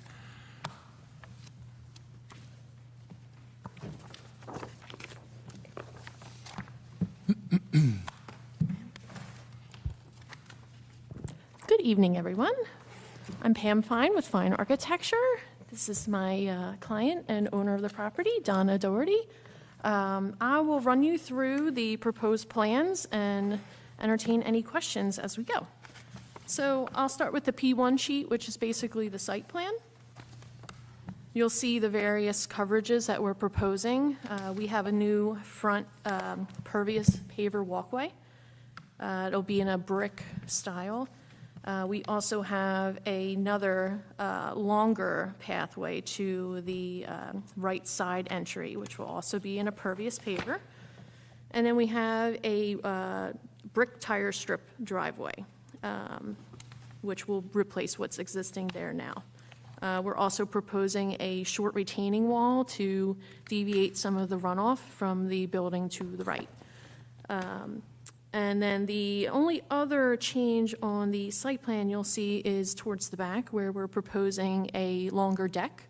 It replaces an existing deck that's back there now, but it's in a little bit of an odd shape and quite small. So we're proposing a new deck. We need variances. So for that reason, we're here tonight to see conceptual. Once we get the variances, we will come back for final and construction drawings and more material specifications and stylings. So I will jump to the second page, which is P2. You'll notice that the front porch, we have an existing covered front porch that we're replacing like for like. We are striving to keep the roof and the roof beams and the ceiling beams, but everything else is pretty much suffering from a bad case of rot. So we want to replace that like for like. We'd like to use ipe or mahogany decking. The railing style, we were proposing matching existing, but are open to modernizing, or not modernizing, but making it match your standards more. Not modern, that's a bad word. It is Making it match your standards. Because we have the turned railings right now, so we would be open to doing a square baluster with 3-inch spacing, a 2-inch width, and a beefier handrail as well. Since we're doing the back deck, we were just proposing matching the turned railings on that as well, so we'd be open to changing all the railings on the project. As we go to the upstairs on the attic, that is actually where the architectural changes start to occur. Those are best understood in the elevations. So I'll jump to the next page, which is page P3. And you'll see on the proposed right side and proposed left side, we have small shed dormers drawn in. Those are actually pulled in from the sides, so they're not going to line up with the second floor sidewalls. So they're pulling in. You can see that in the rear elevation. And then we're just having a asphalt shingle roof cover those. We're not proposing replacing the entire roof system as it was newly replaced, I want to say about 6 years ago. So the dormers are basically just servicing the upstairs bedrooms. The front bedroom will stay the same. That has that shed dormer in the front with the 2 windows. The back bedroom is where we will see the changes occur. We have a middle bathroom that the 2 bedrooms share, basically like a Jack and Jill, that you kind of have to duck to walk through and use the toilet. So we're proposing lifting those ceilings to get usable height in that room. And then the back bedroom, it's pretty dark. We only have 1 window on the back wall, so we're proposing those 2 dormers on each side to give more light and air in that room and just usable space because, again, you're running into those same very steep roof slopes. And then if we jump to the photo page, you'll see some of the streetscapes. To the left of their home is a newly renovated residence that I worked on, and we obtained HPC approval for that. They have a new cedar fence that was just installed. It's a picket style, so we're striving to match that for a new fence on this said property. And I'll take pictures and document that so that when we come back for final, you'll be able to see what style that looks like. Towards the back of this house, we have some asbestos that we're proposing removal of and doing painted wood clapboard to match the rest of the home. And then the other big ticket item is the windows. So on the historic property report, the windows that exist today are noted as wood replacement 1/1s.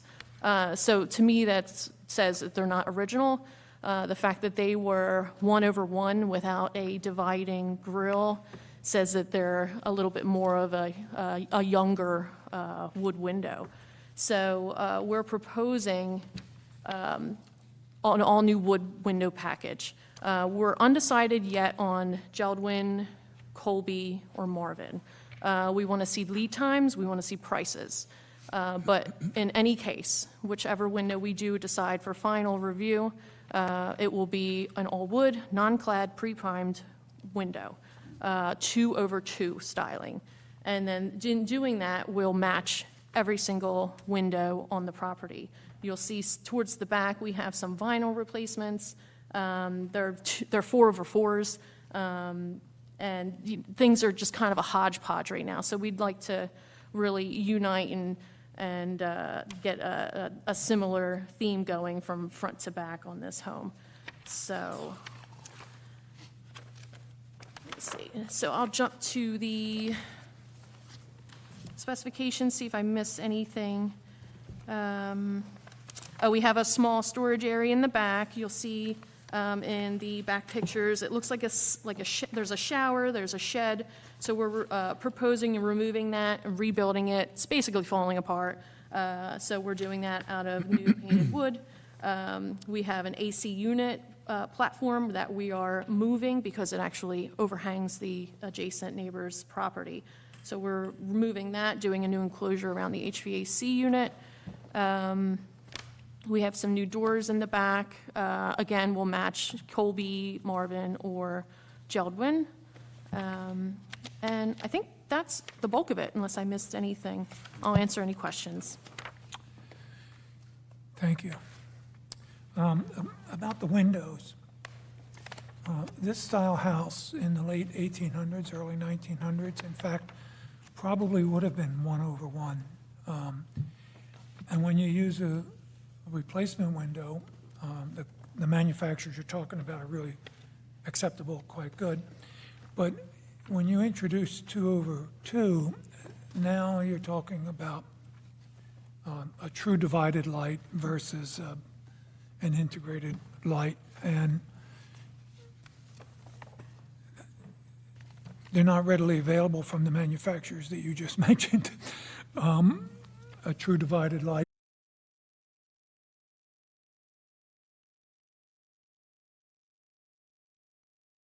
Reasons I just stated, I don't think it's necessarily appropriate for the style and period. And you're also beginning to get into true divided light versus something else. So the application looks good to me. I understand what you're trying to accomplish in it. It makes a lot of sense. So congratulations on that. And with that, again, rather than go around the room, I would just open it up. Anyone have any observations or comments on this application? I do agree with you that it was probably a 1/1 at that time. Okay. The house I had in Baltimore was built around the same time, and it was 1/1. Okay, I wasn't aware of that. Would you be okay if we update the windows with a 1/1 rather than a 2/2? Because I thought it was more historically appropriate to do the 2/2, so that was my suggestion. No, I would encourage you to consider the 1/1. Okay. On this particular house. Other comments, anyone? Okay. Yeah, the existing HVAC on the third floor, it looks like it's on the roof. No, so it's. There's a wall? Yeah, it's Okay. kind of in the knee wall area, I'll call it, of the attic. So Okay, so maybe. You won't see it from the outside, I promise. Okay, because there's not a wall that's shown there. Right, And I'm making sure it's not on the roof. No. Okay. And unscrew drywall Yeah. behind the toilet. It's kind of in around. a Okay. secret passage Maybe area. put that wall in there just to Yeah, define that space. Yes. Other comments? I'll just jump in on the windows again a little bit, Pam, because also in that period of time, things like 6/1, 4/1 were quite common too. Okay. And I kind of like you and Donna to think about the appearance that you'd really like to have. Okay. And that might be a little bit easier in getting, in an all-wood window to Okay. do it that way. We can definitely do that. Uh-huh.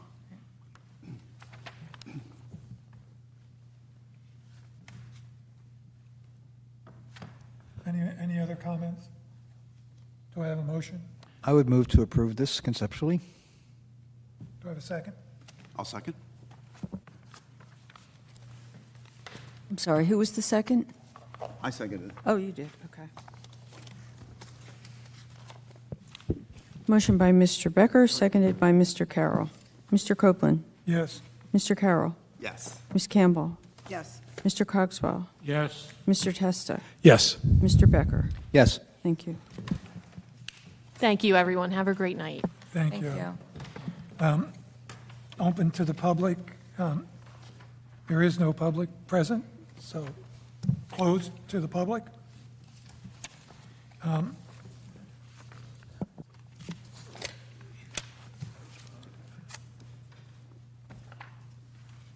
Okay.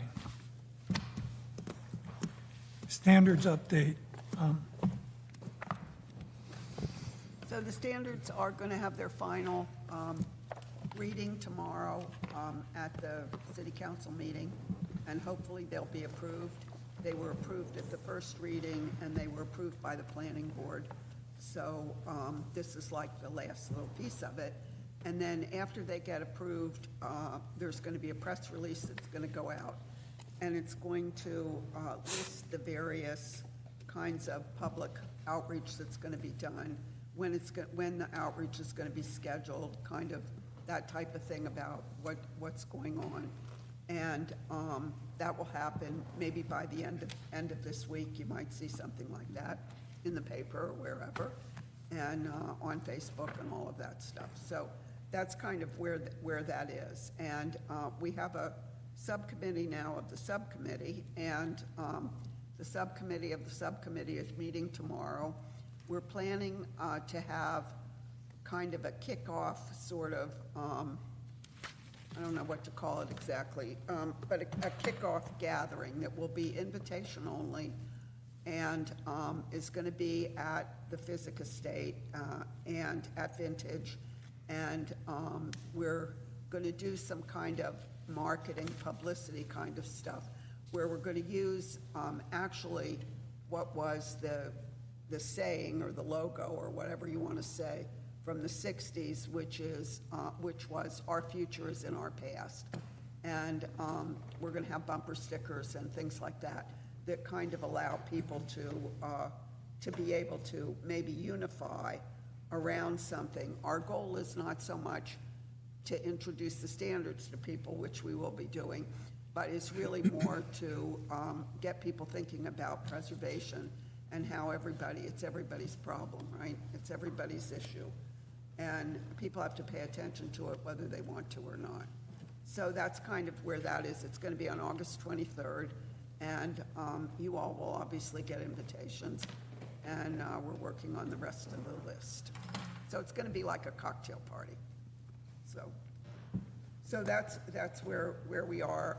Stephen has designed 4 brochures, and one of which is for homeowners, one of which is for contractors, and one of which is for architects. And what's the third one? Contractors, homeowners, architects. How about realtors? What is it?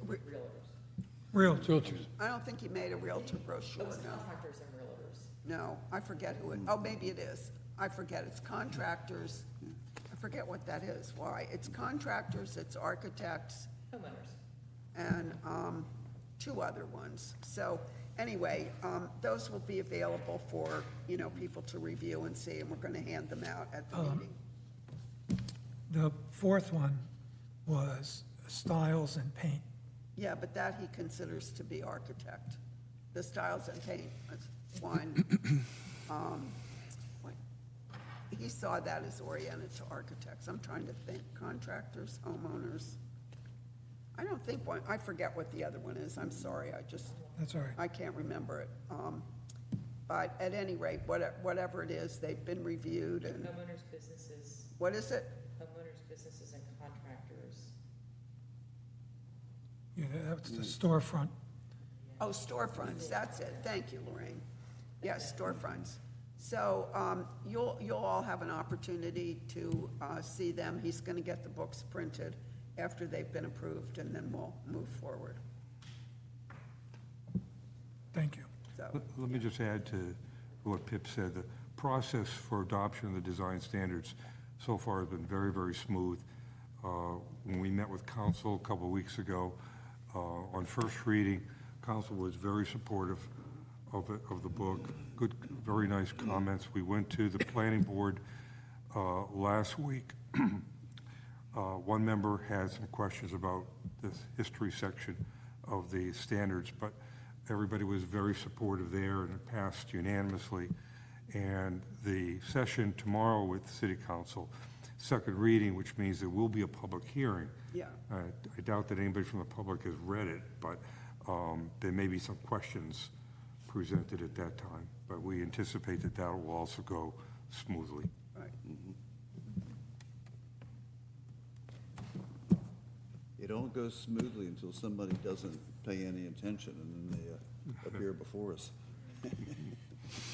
I can't imagine that happening. Can't imagine that happening at all. I would like to say something about that situation, if I can. Can I say something? Yeah. So I think that part of this really does fall on us, because you can't, blame this guy for not knowing, although it should have been his responsibility to know. You can't fault him for not having filled out the appropriate attestation papers or whatever, since they didn't exist, although they did exist most recently. And I think we just have to pay more attention to this. Something like that should never happen. I see it as much our responsibility as it is his. Well, I'd like to add to that. He mentioned that, realtors never told me anything about this, and I would like to say realtors don't say anything that would get in the way of blocking a sale of a property. That's always been a problem. Right, and it's an been a educational problem thing. forever. And there's a whole lot more people like that out there that could be educating the public than those of us sitting around the table.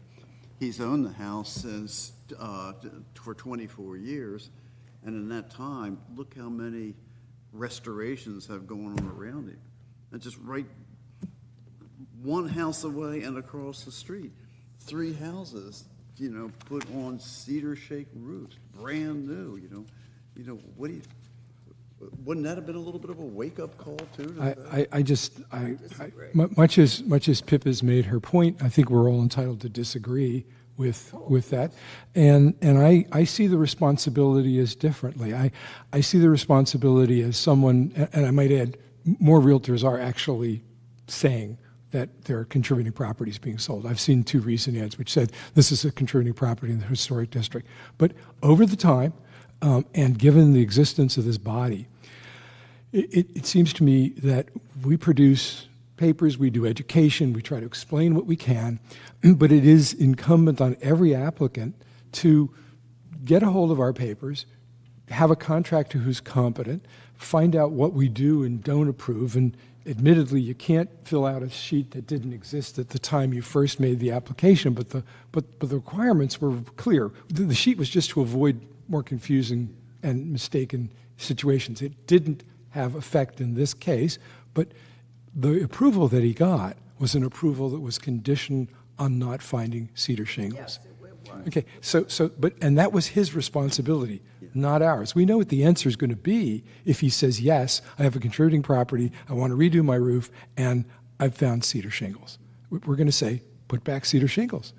So to me, it's a terrible economic thing. I wish they weren't 2 and 3 times the cost, but the responsibility is mostly there. I don't believe it's on us. I think we should process our applications promptly. We should be helpful. I think we're trying to be. I think we are helpful. You know, the purchase of a home is, for most people, the biggest investment they've ever done in their life.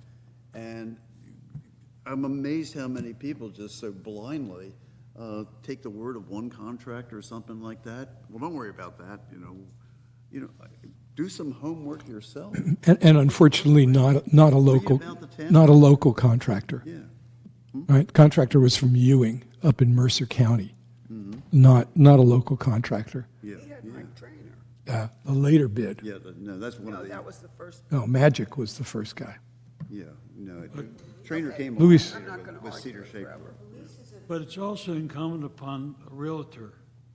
If you're in a historic district, realtor is supposed to, by law, I think, I've been told, advise the customer of any impediment, possible impediment to the property, which would be being in a historic district where you may have to do things in consideration with the historic rules.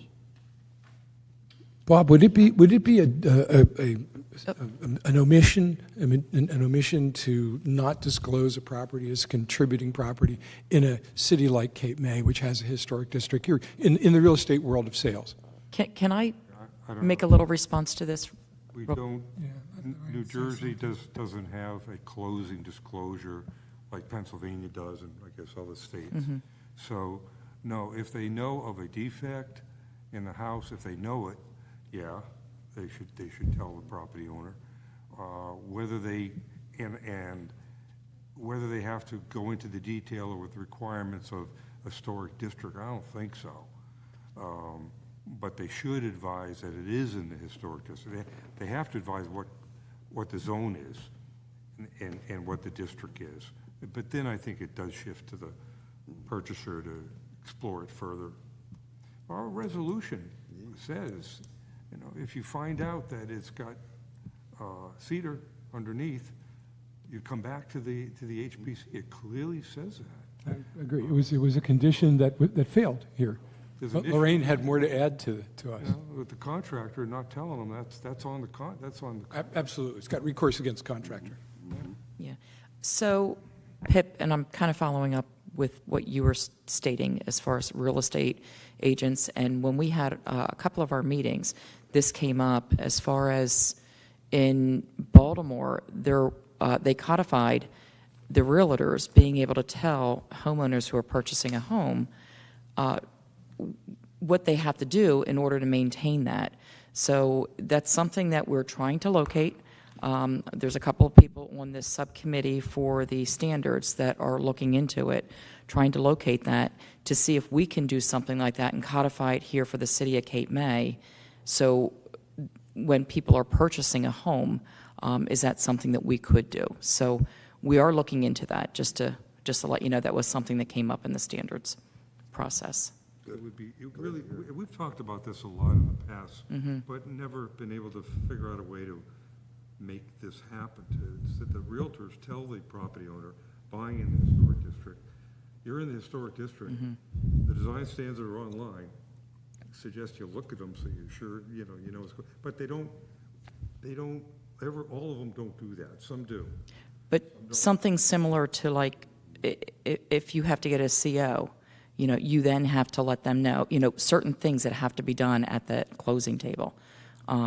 So we're looking into that just to see if that's something. Not that I would want to depress the real estate market, which is pretty vigorous and obviously suffers from time to time, ups and downs, but is there a reason why a local ordinance can't compel the disclosure? That's exactly what we're looking into. I mean, the legislative body could see that we're having these issues, and we wind up with situations like this because there was no disclosure or too late disclosure, but disclosure up front would have obviated a lot of these problems. Precisely the reason why you have the crossover with, with council. So At a closing, you usually put your signature on about 50 different things. Maybe one of those could be a sheet of paper that said, I've been advised that this house is in a historic district, and I do have the Bibles. Yeah. Brochure, another brochure. Brochure and brochure. Well, the homeowner's brochure will tell them that. But I also think in the future, just because of this situation, I think in the future, when people bring in something that has to do with a roof, that somebody has to make sure that they've done the two things that they're supposed to do, that it's reviewed appropriately before it ever goes to the review committee or before it ever comes here. I mean, the owners should know before they get here. Who would that be? I think it would be you. I'm not an inspector, I'm not a roof expert. No, not No, I wasn't meaning that you would inspect the roof. I was meaning that you would see that the papers were there. And Judy, in the case of the one that was finally filled out, unfortunately, the response was shingle. And we didn't know what that really meant. Well- Had it said cedar, we really would have gone. I accepted both of these permit applications, accepted it. and I can assure you that Mr. Alvarez has worked in Cape May many times. He knew what he was filling out, and he signed it. And then Bruce found Yeah. bins of shingles. I'm pretty sure he was aware. I would keep it, the responsibility where it should be, and that's the homeowner. Doesn't have to be an engineer, he doesn't have to be a roofer, doesn't have to be an expert, but at the end of the day, he's responsible, she's responsible, so. Yeah, because Bruce has also said that he doesn't want to be responsible for that. I mean, we can, when we see people in review, we see people here, we can be educators and we can talk about it and things, but we can't assume they're responsible. Well, I think we do some of our part by making our papers better. And if we keep with this, I mean, we obviously have a process whereby we had it set before. There have been some shortcomings. We try to improve them. I'm sure we'll improve them more in the future. But our part, a lot of our part is fulfilled by making better papers.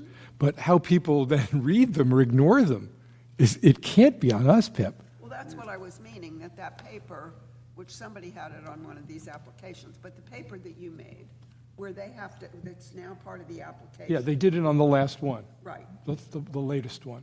Right, okay, so I think before any roof application, anything with a roof application comes to us, that when Judy checks, not the roof or anything, but when she checks the paperwork, that somebody should know that they in fact have said, I checked this and this is it, right?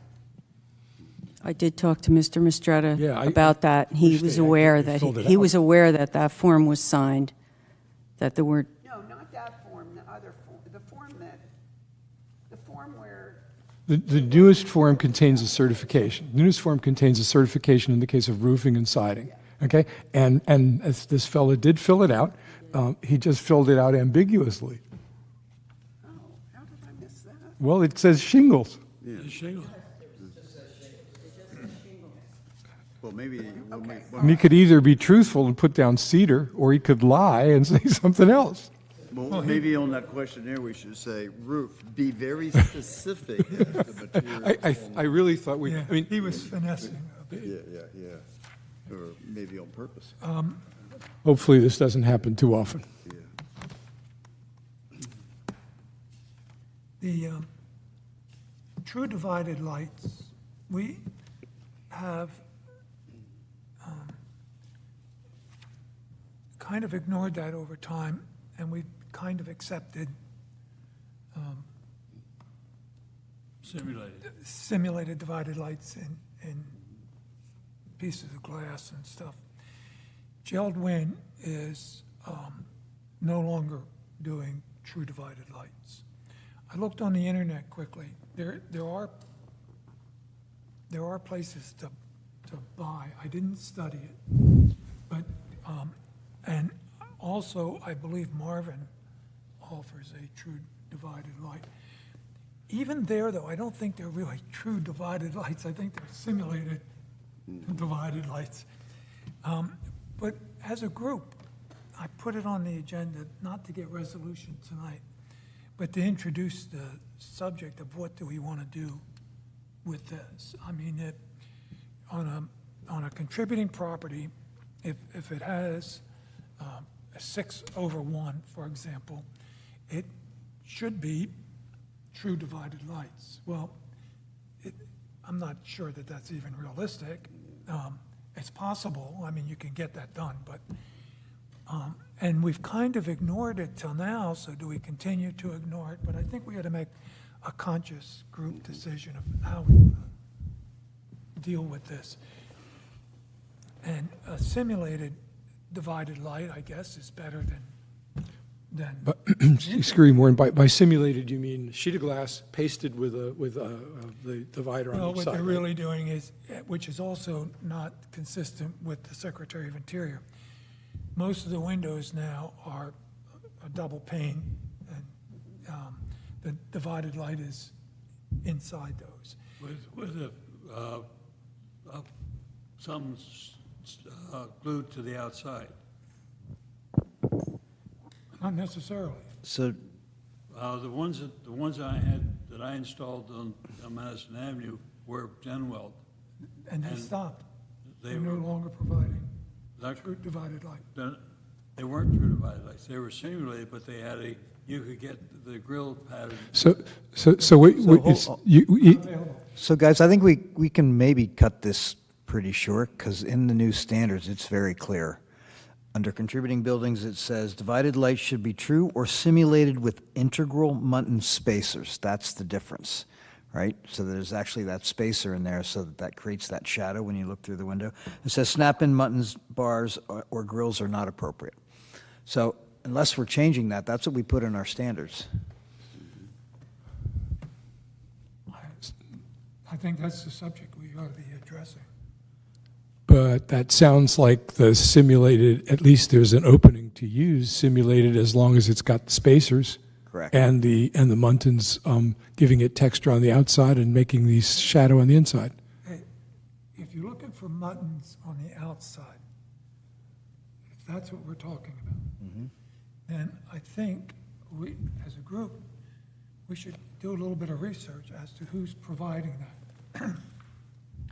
My understanding is Jeld-Wen has stopped offering that product. And so if we're asking people to do the product, we ought to spend a minute to figure out whether the product is readily. Seems fair enough. Yeah, so by the way, there's a section drawing in here that shows it quite clearly, so there's no mistaking what is acceptable and what's not. Are you saying that Jeld-Wen is no longer making the simulated divided light with the integral spacer? With that outside, Oh, the outside Munton. right. Really? And that's my understanding, and as I said, I just did some research quickly. And there, Marvin is doing some things, but I think as a group, we should maybe have a couple people take a look. Yeah, I'll take a look at that. I think I know who I would nominate to be the chair of that Yeah, I'd be happy to research group. Yeah. Yeah, because The guy in the window business. This guy and this guy. yeah, I was surprised, and in fact, Jeld-Wen wanted to come and address the group, but he wanted to explain why we don't need all that old-fashioned stuff. But You would, I mean, I don't know what their volume is overall and what their requirements are elsewhere, but we have seen an awful lot of Jeld-Wen windows approved here, ordered here. Well, that's They why- are an important That's why he part. wants to come in. But unfortunately, it's a couple $100,000, I think, in sales a year. But the point is, there's no sense in encouraging somebody either. I mean, if we're not. No, that would be a fool's errand. Step one should be that they keep the original windows. Absolutely, Right. yes, yes. Standards say that, too. Well, that would be a bit of a reversal after an awful lot of our recent decisions. You betcha it would. It would. Yep. I'm keeping Yes. mine. At any rate, John, thanks. So, HPC procedures, the conceptual approvals and all that. Bob, do you want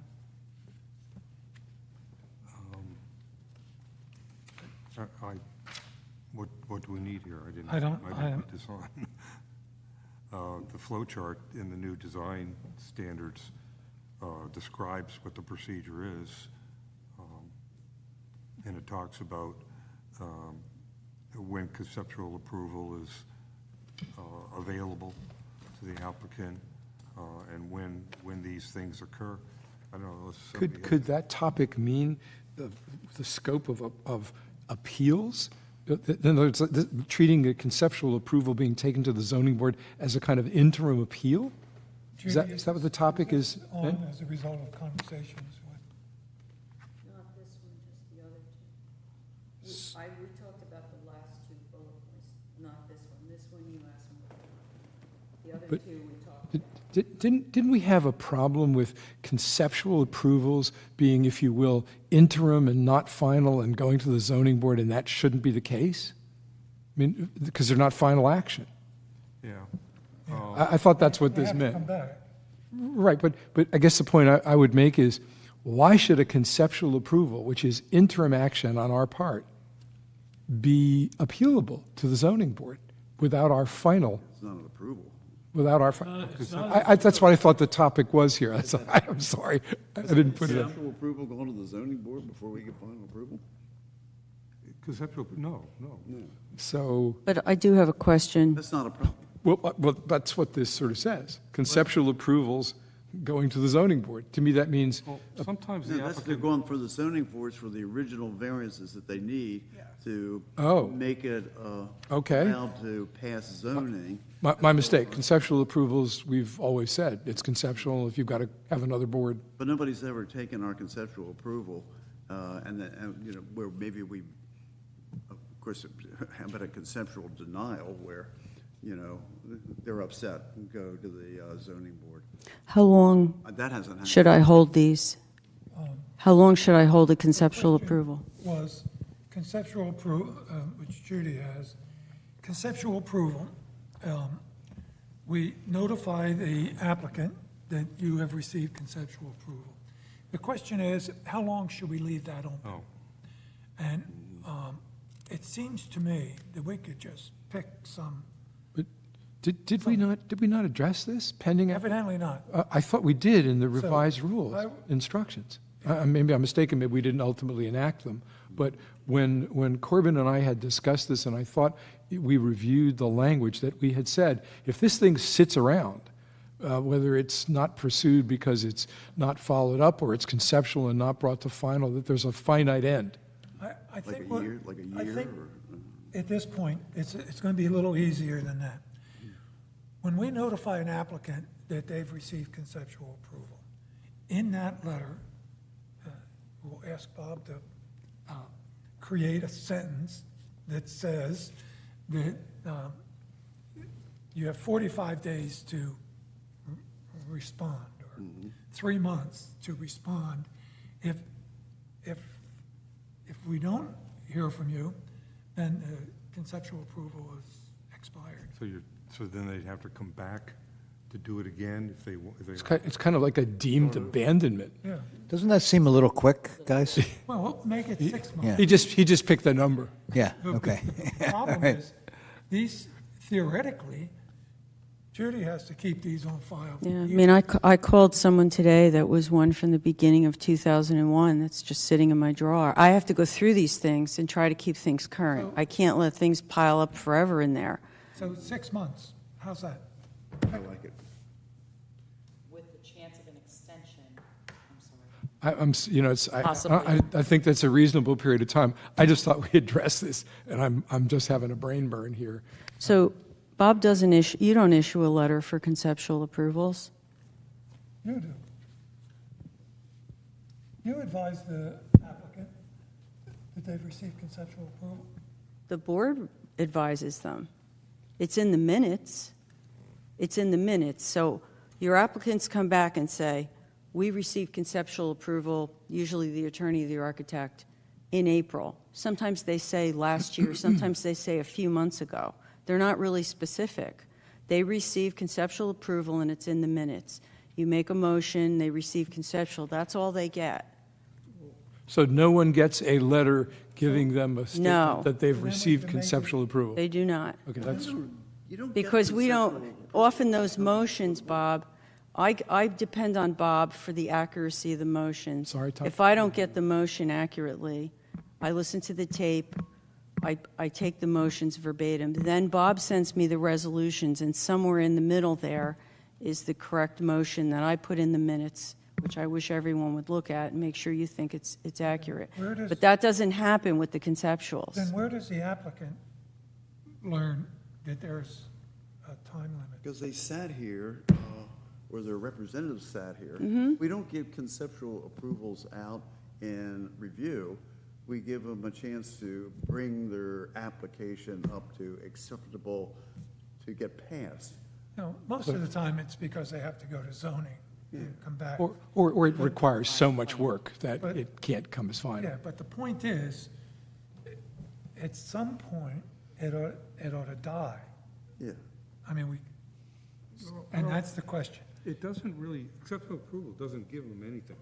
I mean, they can't do anything with that. It doesn't help them with the zoning board, although they try to say it does. But it doesn't, they can't get a permit on a conceptual. It really doesn't have any effect. They're just learning that, yeah, the concept is okay to this commission. I think that Judy's real concern is administrative. How long does she have to keep this paperwork in place? Right, that's what we're talking That's the question. The answer to her was, how long did she keep everything in place? It would be, if you get rid of your records after a period of time, whether it's 7 years or whatever it is, that's when that paperwork would be. Perhaps we shouldn't be treating this like a records retention program and just administratively cut it off at a much earlier point. And to do that, it sounds like if we don't send people advising them, a notice advising them that they've received conceptual, maybe we ought to. And it ought to say, you have X time to complete your application. Right, to get to Or the it's going to zoning be deemed board. to be withdrawn or abandoned. Right. So would it be possible, just whenever this occurs, after 6 months, if they haven't come back, then you send them a letter saying, you have 30 days to come back for final, or this paperwork is being expunged? And then they have to reapply all over Correct. again. Okay, so 6 months. I'm just suggesting that as one approach. Does everybody have to first have a conceptual review? Can't they come for final? They can. Sometimes they do. Yeah, this is just for, done. all Judy's trying to figure out is how can she not have to keep conceptual paperwork? Paper that's 3 Yeah. years old or more. So that's what we're trying to figure out, is when can you throw the paper away? I mean, if they have to go to the zoning board, as your last applicant did, she stated, we need a variance for this deck. We have to go to the zoning board. So I could go in my file and I'll make a note that they have to go to the zoning board. They got conceptual, but when do they have to go to the zoning board? Did we ever, and I'm Can sorry they if let it this sounds... sit for 3 years until maybe the plan changes? How long? Did we ever... How long do they have to get to the zoning board if that's, the process needs to keep moving, I guess is my point, because lots of them just stay stalled. You know, I had to call someone today and it's like, oh yeah, that project. Oh yeah, I'm still working on that. Can you hold it? Well, I notified them. I don't have it in writing. We were attempting to do enhanced instructions for the applications. I thought we handled this issue there. Did we not adopt those enhanced instructions? Since I haven't filled out an application, I don't know what we're instructing people to do. I thought the issue was addressed in the enhanced instructions. I can go back, we can all go back, and maybe I'm wrong.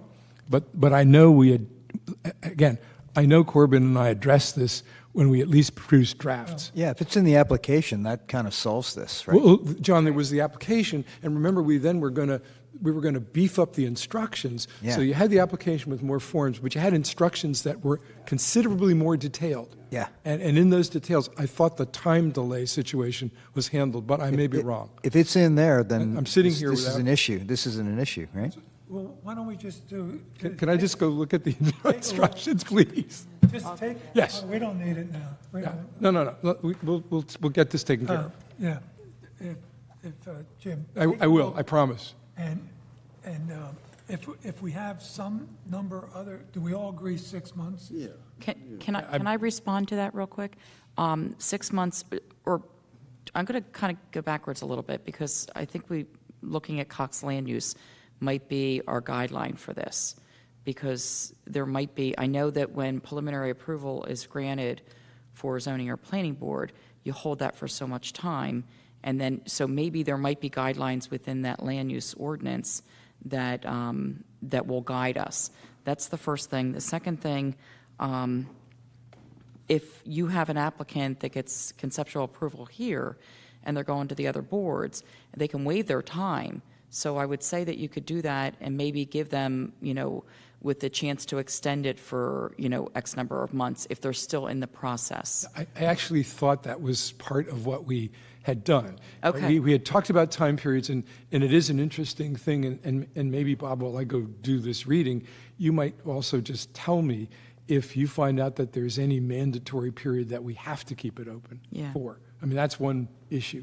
And whether practice or whether there's something that due process, whatever, requires it to be kept open, after that, it becomes a choice of what's convenient administratively for us. I thought we had been looking at that, and on that point, the instructions had said something like it was X time unless you can show you've been diligent in doing other things like the other boards. Right.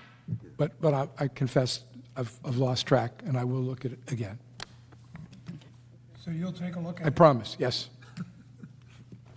So it's the same thing with the full commission reviews. We're not done yet. Well, then let's get done. Yeah, the full commission reviews the same thing. I have a inbox, and they just sit in there, and people don't come back for the full commission, whether they abandon the project or they don't want to pay the extra fee or whatever. How long? That's what we're going to I address. think that'll be handled with the same kind of answers. Yeah. Okay. Now, we're going to close this, because we're going to talk about pending litigation, so we're closing. Did you want to do the You gonna seawall adjourn? thing first? Oh, thank you. Yes. Seawall. Some confusion on the seawall. Bob and I talked to the Engineer. I guess the engineer. When I got a copy of the seawall, the final seawall, it appeared that the bulkhead at the street level was timber. It appeared in the picture that the seating was timber. In fact, the detail says that it's stamped concrete or pressed concrete, which is not appropriate. I remembered the seating being presented as stamped concrete. I because do- it's I do actually too, part Warren. of the civil- I understand. It's part of the seawall. Well, and there are other reasons, but Warren's got more to say. Yeah, so what I think is appropriate, and when we talked to the engineer, he agreed, what I think is appropriate is not stamped concrete. I doubt that the historic office, the New Jersey Historic Office, which this has to go to, would approve it. They were adamant, at least years ago, but they sometimes are not always that adamant. What I had proposed is that the front of the seating area be dressed in wood and the seat back in Ipe. It adds to expense, but to provide an advisory letter to City Council that says that this commission supports stamped concrete, I think would be just way too inappropriate. I think a better idea is the seating is part of the structure. It has to be built into that wall. Yeah, we're not arguing that.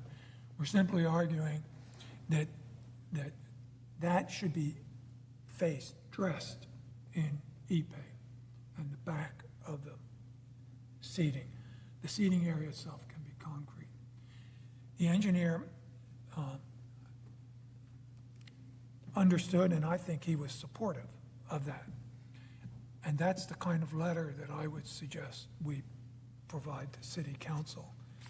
So the shape of the seawall itself is shaped so it's seating facing the promenade. Are you suggesting that both the seating part and the back, that you lean your back against? Yeah, not the seat part, Just the face? The part for your back, I think he's no, the saying. part for the back and for The the seat face, So just the the vertical kick stuff? plate. vertical, the Yeah, 18 okay. or 21 inches, whatever it is. But the bottom part, I understand the back part, but the bottom part, do you mean under the seat? No, Not- just right on the face, just like you would The do. thin strip of the face of the seat, because the seat is elevated in the air, right? And there's space under the seat to reach the wall. I think he's saying those two surfaces. Yeah, Actually, it's strictly, it's down and down. It's more like a, for the seat. I remember it being, That's what you're saying? and when you're through, John, pass that around so I Yeah. can see what you're doing. He's saying that surface. Just bring it a little closer, please. Thank you. Understood. I had this seat out like that, because I didn't think this was solid. I thought that goes back. I think this is, I think, what I recall at that right. meeting was the engineer said. So let me see it again. Okay.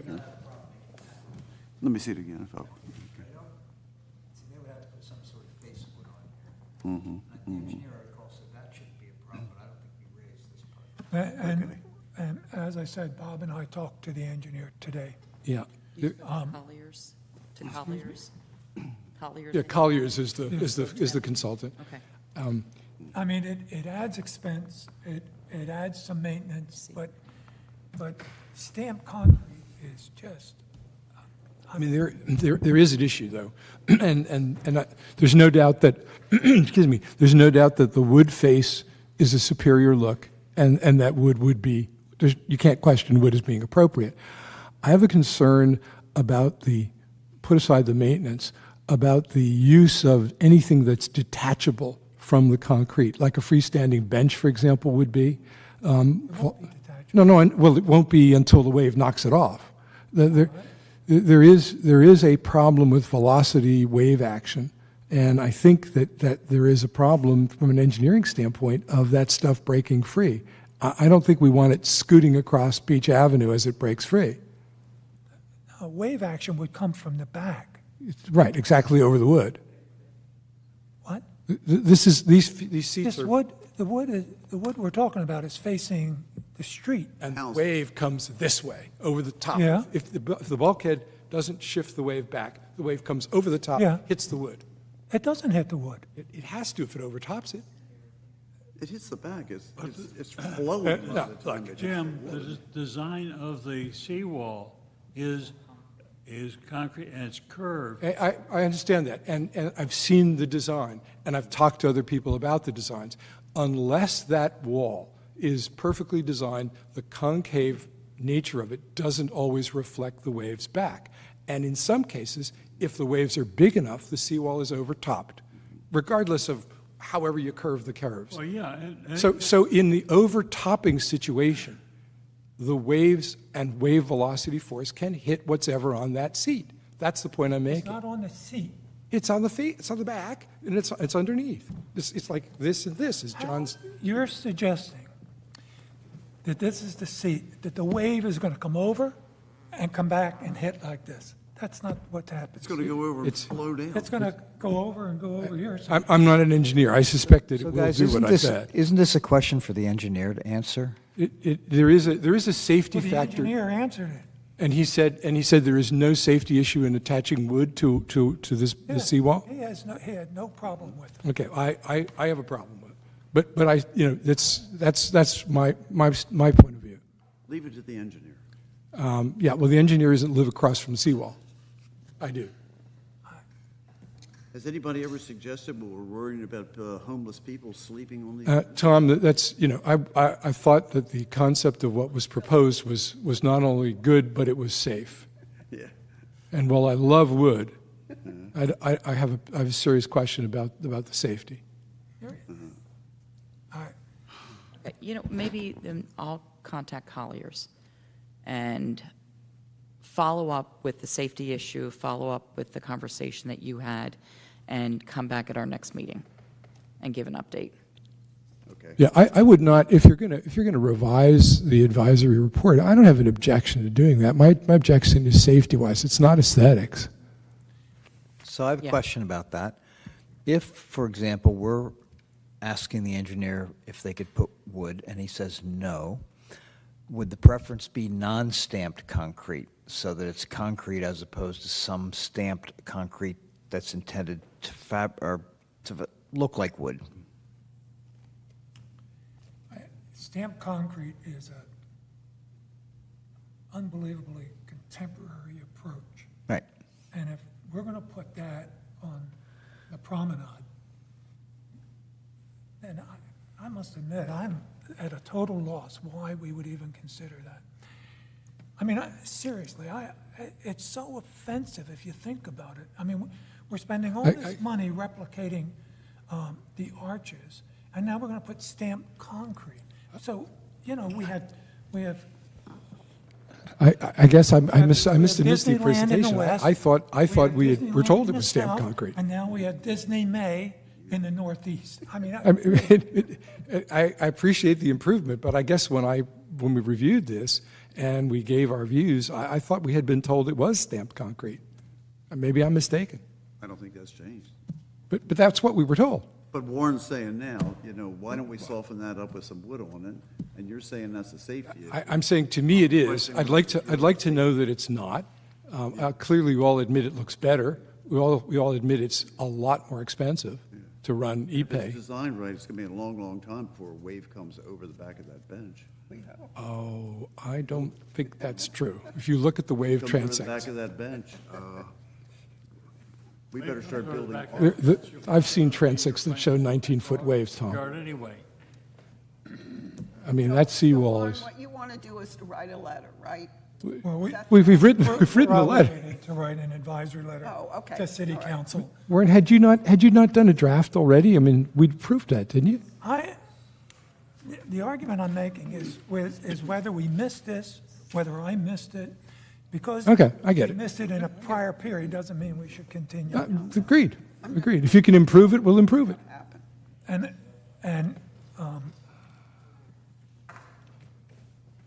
I don't want to overstate what the engineer said. We were on a conference call, Bob and I, and a safety issue was never discussed, was not an issue. We're talking about cosmetic, and I just think, And the engineer said, yes, it would be a good idea to put wood. yeah, All right. So why don't you just put that in the letter? or And make by the way, we did say that in that meeting, and the engineer said that they would look into that. Well, but that's what we would like Sitting to here trying see. to be engineers. So Yes, Warren, are but you we all asking are, if and it we makes think sense. it's appropriate to write that letter? what? Are you asking us if we think it's appropriate for you to write that letter? We're obligated as a commission to provide an advisory letter to city council. Yeah. And so the letter should be drafted, and then we vote on it. I mean, Be great. I must be just missing a lot I thought we had. Well, what I recall is when they were making that presentation, and two of you, I think it was both Warren and Tom, asked if there was a way that they could incorporate more wood into the seawall. And they said they'd look into it, and that's where I think it ended, right? Am I remembering that correctly? I think so. Yeah. Judy, was there Been a a while vote that back. night? Was there a vote that night? I think there was, because I I think think there I was a remember introducing a motion to approve the, there was a vote, I would suggest we. well, okay, so we make it better. I mean, I don't have a problem with making it better if it's safe. And because we give an So advisory does anybody have an report, objection doesn't to mean that's the drafting a way. letter and us reviewing it? Does anybody object to No, that? Then let's do it. So I'll draft a letter, and our next meeting, I'll distribute it beforehand. Meanwhile, you're going to, I'll get back in touch with you. Talk to the My only concern right now is I want to look at a cross-section of that seat. I don't know if it's a form, like, how's he going to construct it? What is, and I think that there are curves in that seat, which might. That's what I thought. Yeah, it might prevent us from doing something like this. So a couple things, I want to talk about the safety issues as well as how he's going to design that. An accurate cross-section, or at least not to scale, but accurate-looking cross-section Right. was in the attachment that we received supplementary think to it's this meeting. Mm-hmm. And I'm sorry, I remember curves in it, but we'll do, Is concrete. So the seating part stays concrete. We're talking about the back Yeah, and it's and curved. the foot. To deflect. so why don't we, He's going to have to have a 104 It's review curved, it's anyway. curved here. There's a lip there. How about drainage on the seat? Warren, excuse me, is this Yeah. the first letter, the first advisory report was not sent out? It was sent This out. might not, I don't know. exactly. You wrote it. I, Okay, anyway, I support, whether it was sent out or not, okay. I just think Yeah, on reflection, thank you. it requires a rethink. There I want a is- there is better-looking curve. seawall, but I'd also like it to be safe. Designed to deflect, but Mm-hmm. if you get a wave that is We're getting past taller than that, it's going to go over it anyway. Yeah, I mean, and It'll go over. it. and it'll be in Jim Testa's front yard. Along with the wood, that's what I'm afraid of. But if it's safe, it's safe. No, I mean, I don't want to make this into my personal crusade against wood, because I think the wood looks better. The concrete is not going to, construct it. Well, the concrete won't detach. That's the only point. I don't know If if it runs like this, It's okay, Tom, we won't solve it today. I'd like to, how about the water that lays in the seat part? You know? we can't do this tonight. Yeah, yeah. So, It'll- I mean, it'll there's a lot of yeah, things they it'll got to probably- consider. But we should proceed, I'll check. I think, along with a modified all letter. right, you're going to talk to him and then let me know if that's a problem. Okay, This part, the back of the seat is Bob? low and curved, but not the seat itself is I flat. think we're going to go into closed session A now. little bit of forward draining. Yeah. Where water will collect in that. I think it's time for closed session. no, yeah. Yeah. Would you, Are we adjourning first, Bob? Mr. Chairman, Public session is over. Okay, so you need to. We need Mr. a motion to go into closed session. I'll give you that. The live stream stops, and then we're going to come out of closed session and take a live motion. That's when you go back into the live stream. Can you do that? Mr. Chairman, can I just add one more thing? Yes. Just an update. When we were looking at accessory structures, I don't know if anybody caught, but that was addressed at the council level, where, and it's going to be up for a second reading, but we had a 10-foot height limit on it, and there was some concern as far as the appearance of what that looked like. You could not get a peak. So there's variation within the ordinance now that's going to give an additional possible 5 feet to that, so we can end up with a nicer structure. I just wanted to let everybody know. wind up with that flat roof? Right, and we had one applicant in here, and everybody was, And is that second reading this? yes, I believe that second reading is tomorrow. Mhm. Yes, it is. Okay? So that was something that came from this Yeah, committee. Because, Okay? yeah. So we won't have weird causeway, weird, Won't I know. Get weird. out of the causeway business. Yeah, so, okay. Terrific. That's all, I just wanted to. Thank you. Okay, so I make a motion that we go into closed session. Second. And that's for the purposes of pending litigation, and action will be taken once we come out of closed session. Motion by Mr. Carroll, seconded by Mr. Cogswell. Mr. Copeland. yes. Mr. Carroll. Yes. Mr. Cogswell. Yes.